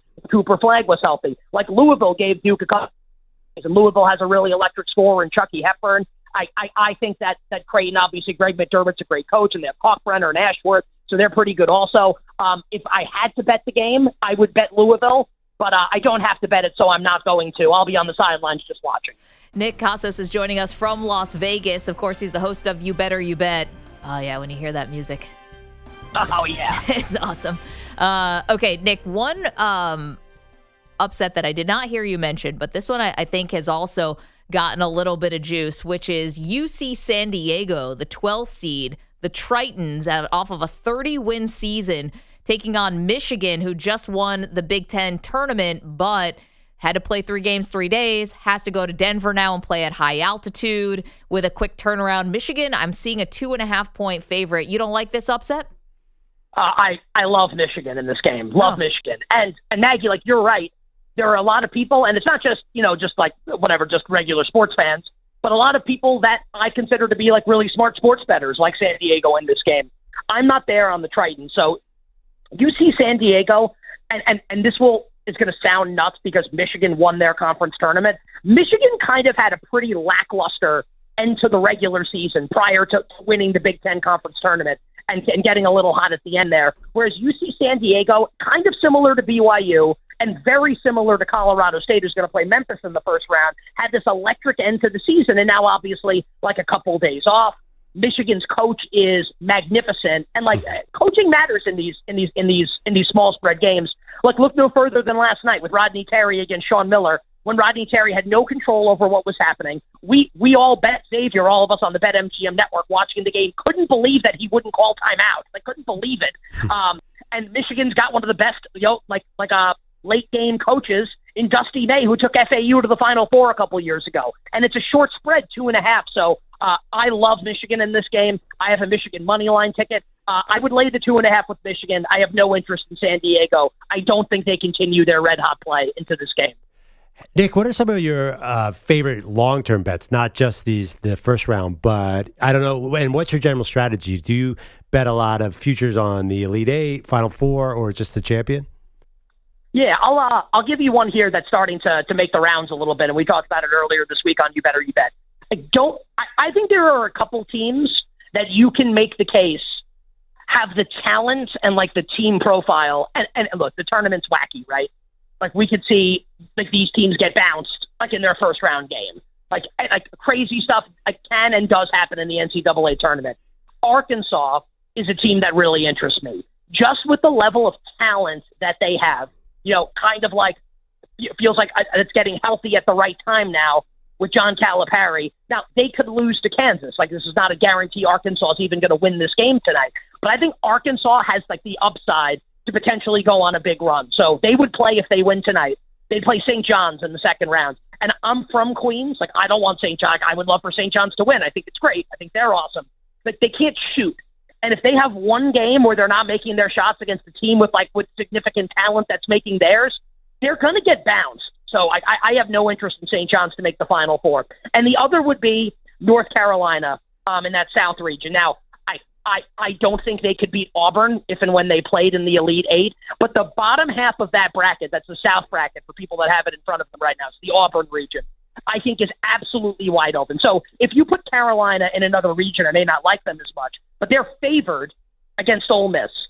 And I think we may find out that some of these mid-level SEC teams are actually not that good when they get out of the SEC. I like Carolina in that game against Ole Miss. Then Carolina would play Iowa State likely in the second round. Iowa State's without one of their better players, Keyshawn Gilbert, for the rest of the tournament. Marquette with Shaka Smart. Shaka had the one Final Four run with VCU. Otherwise has been a tournament choke artist. And I don't like Michigan State in this tournament. I have bet Bryant both to win that game in the 15-2 in the South region, and I have Bryant plus the points. Michigan State can obviously win. I just don't like Michigan State to get to the Final Four or deep in this tournament. So I would not be shocked at all if we saw Carolina at minimum in the Elite Eight, and then who knows what happens there if they get hot. Again, with NBA talent on the team, I would not be shocked if that happened. I would pick Auburn if they played, but I don't think it's crazy to think that Carolina and Arkansas could potentially go on runs.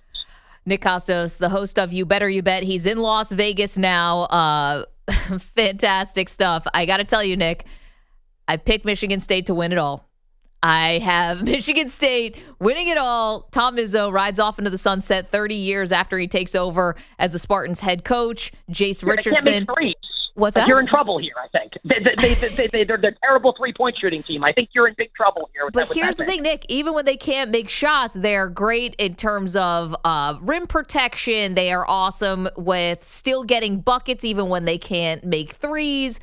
I think they're a good team. But anyway, that's just a funny aside. Quickly, we only have about a minute. Can we get your Final Four and championship? Yeah, I'm going to be super chalky here. I've been saying it, Maggie, all season long that I think this is going to be a chalky NCAA tournament. The last time we saw, and the only time we saw 4 1 seeds make the Final Four was 2008. Kansas, Memphis, North Carolina, UCLA. That is the Kansas over. We have that matchup coming up tonight, by the way. The same two coaches, Bill Self and John Calipari. Cal was the Memphis coach then, obviously. That Final Four in San Antonio, this year's Final Four in San Antonio, I think all 4 1 seeds are going to make it this year for only the second time in NCAA tournament history. I think the 2 best teams are Duke and Houston, and I have not wavered off of my love for Houston this season, and a lot of people have jumped off. But Duke has been my team literally since before Thanksgiving. I've been talking about Duke on You Better You Bet since November. This is the best team. And as long as Cooper Flagg's healthy, I kind of think they're going to destroy everybody. Absolutely love Duke to win the NCAA tournament. Again, pending Flagg's health. And give me Duke over Florida in the national title game. So Florida beats Auburn, Duke beats Houston, and then Duke over Florida to win the national championship. Boo. Absolutely love it. Although, Nick, you're really with the public here, which I don't know if that's necessarily a great thing, but you're the best. Nick Kostos. They're the best team. They are. I don't know what to say, but what do you want? They are the best team. I'm not booing your pick. I'm just booing Duke. Yeah, no, that's not a boo for you. That's a boo for the your Blue Devils. analysis is spot on. I just can't stand Duke. Nick Kostos, you can listen to him. You can watch him. You Better You Bet on Odyssey, on the BetMGM network, NBC Sports, Sirius XM, Westwood One as well. Nick, it's awesome. Enjoy the day today. Appreciate it. Wishing everybody minimal sweats, winning bets, the absolute very best of luck. One of the best days on the sports calendar. Let's get it. Da da da da da da da da. Yes. Nick Kostos, always ready to go. Doesn't matter what time zone. Yeah. Doesn't matter what planet he might be on. He's just the man. Lot of energy. Man, he painted a bad picture for Michigan State. I know. I got to hope that Nick's big wrong. You came back with rim protection. I did. Took me off guard there. Okay, we're going to come back. We've got to play a story for you about one NCAA coach that is just unbelievable. You'll hear it next. It's M&P. You're in a 5-minute break.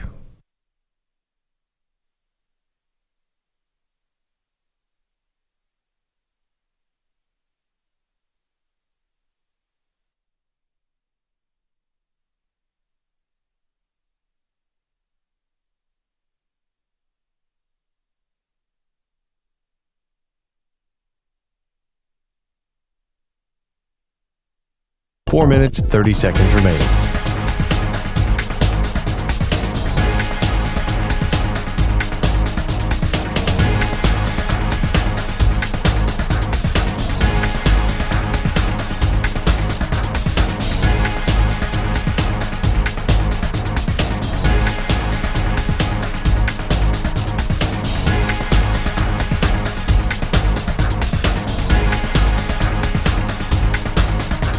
Four minutes remaining.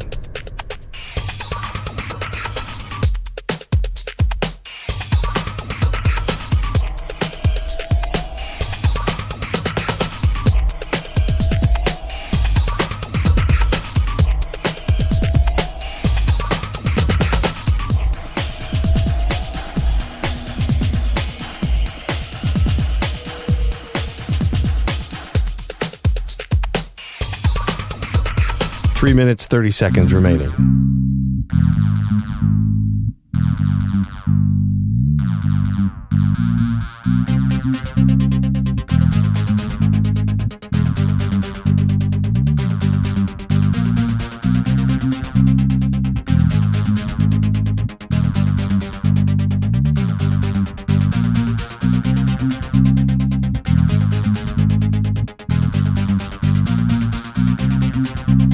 Three minutes remaining.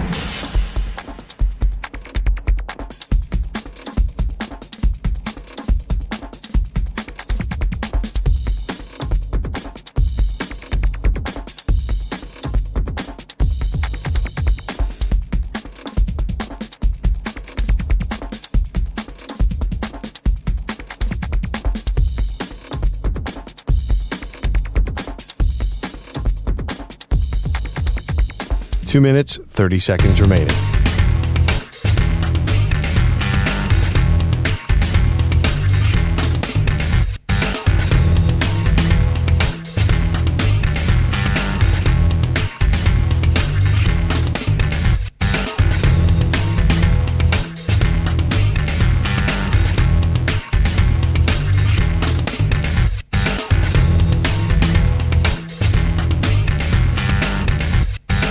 Two minutes remaining.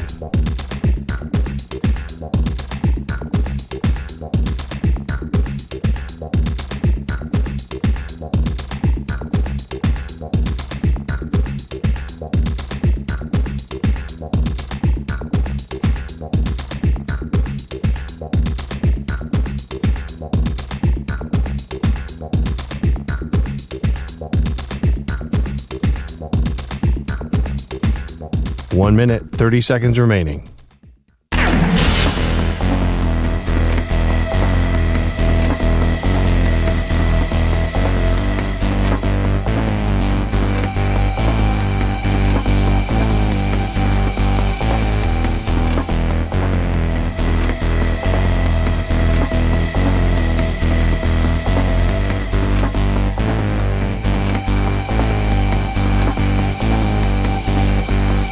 One minute remaining.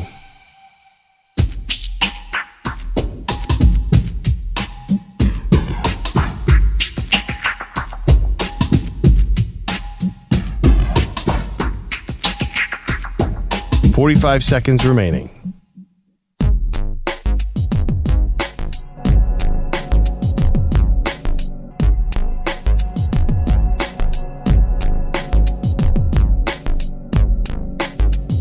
.30 seconds remaining.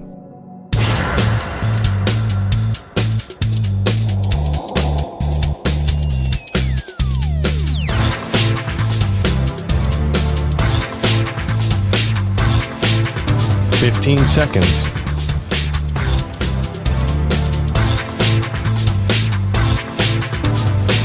Break ends in 5 seconds.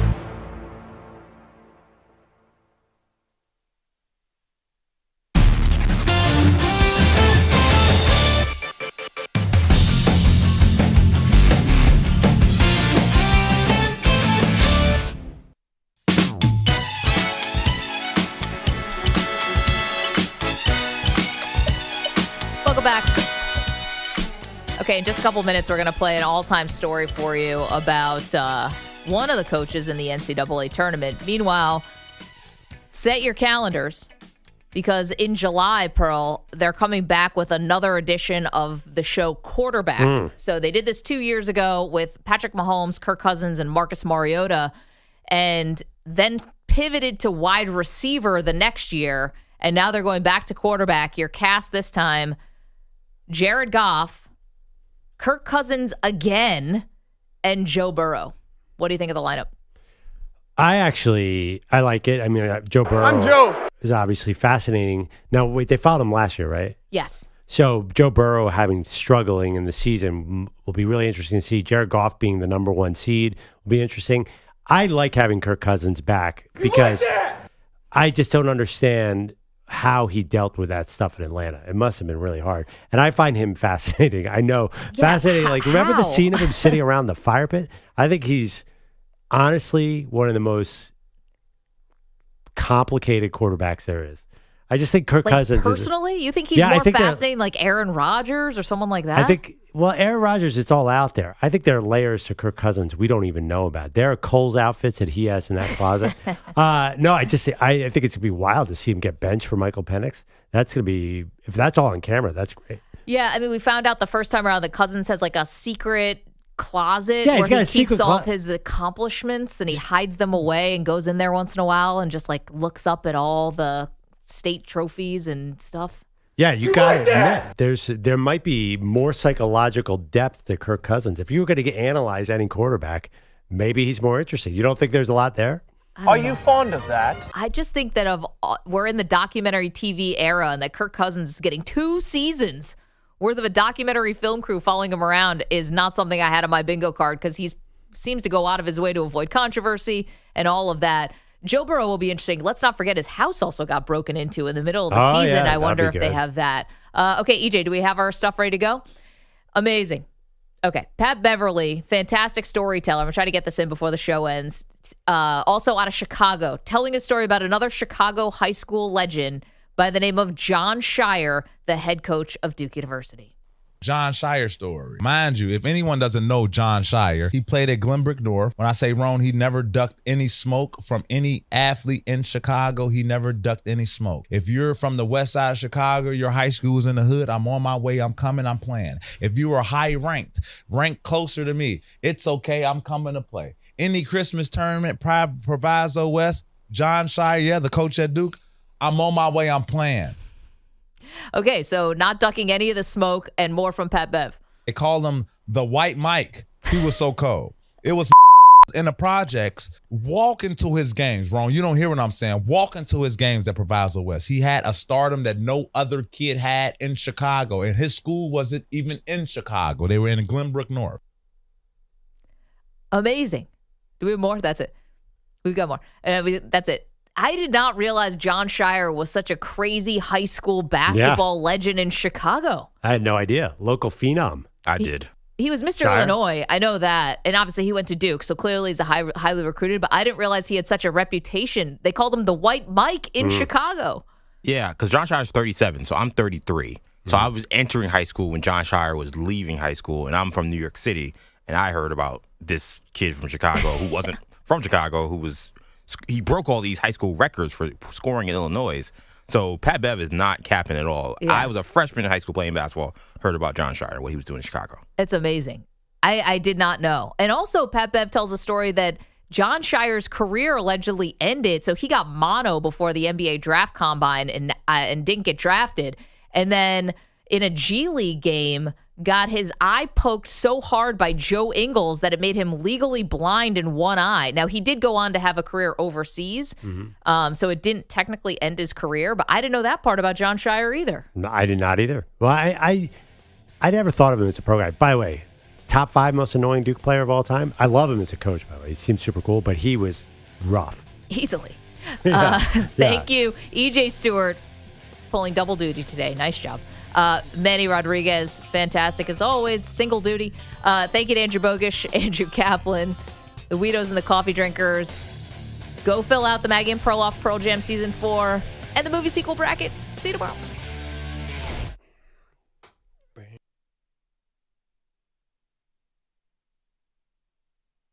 You're in a 5-minute break.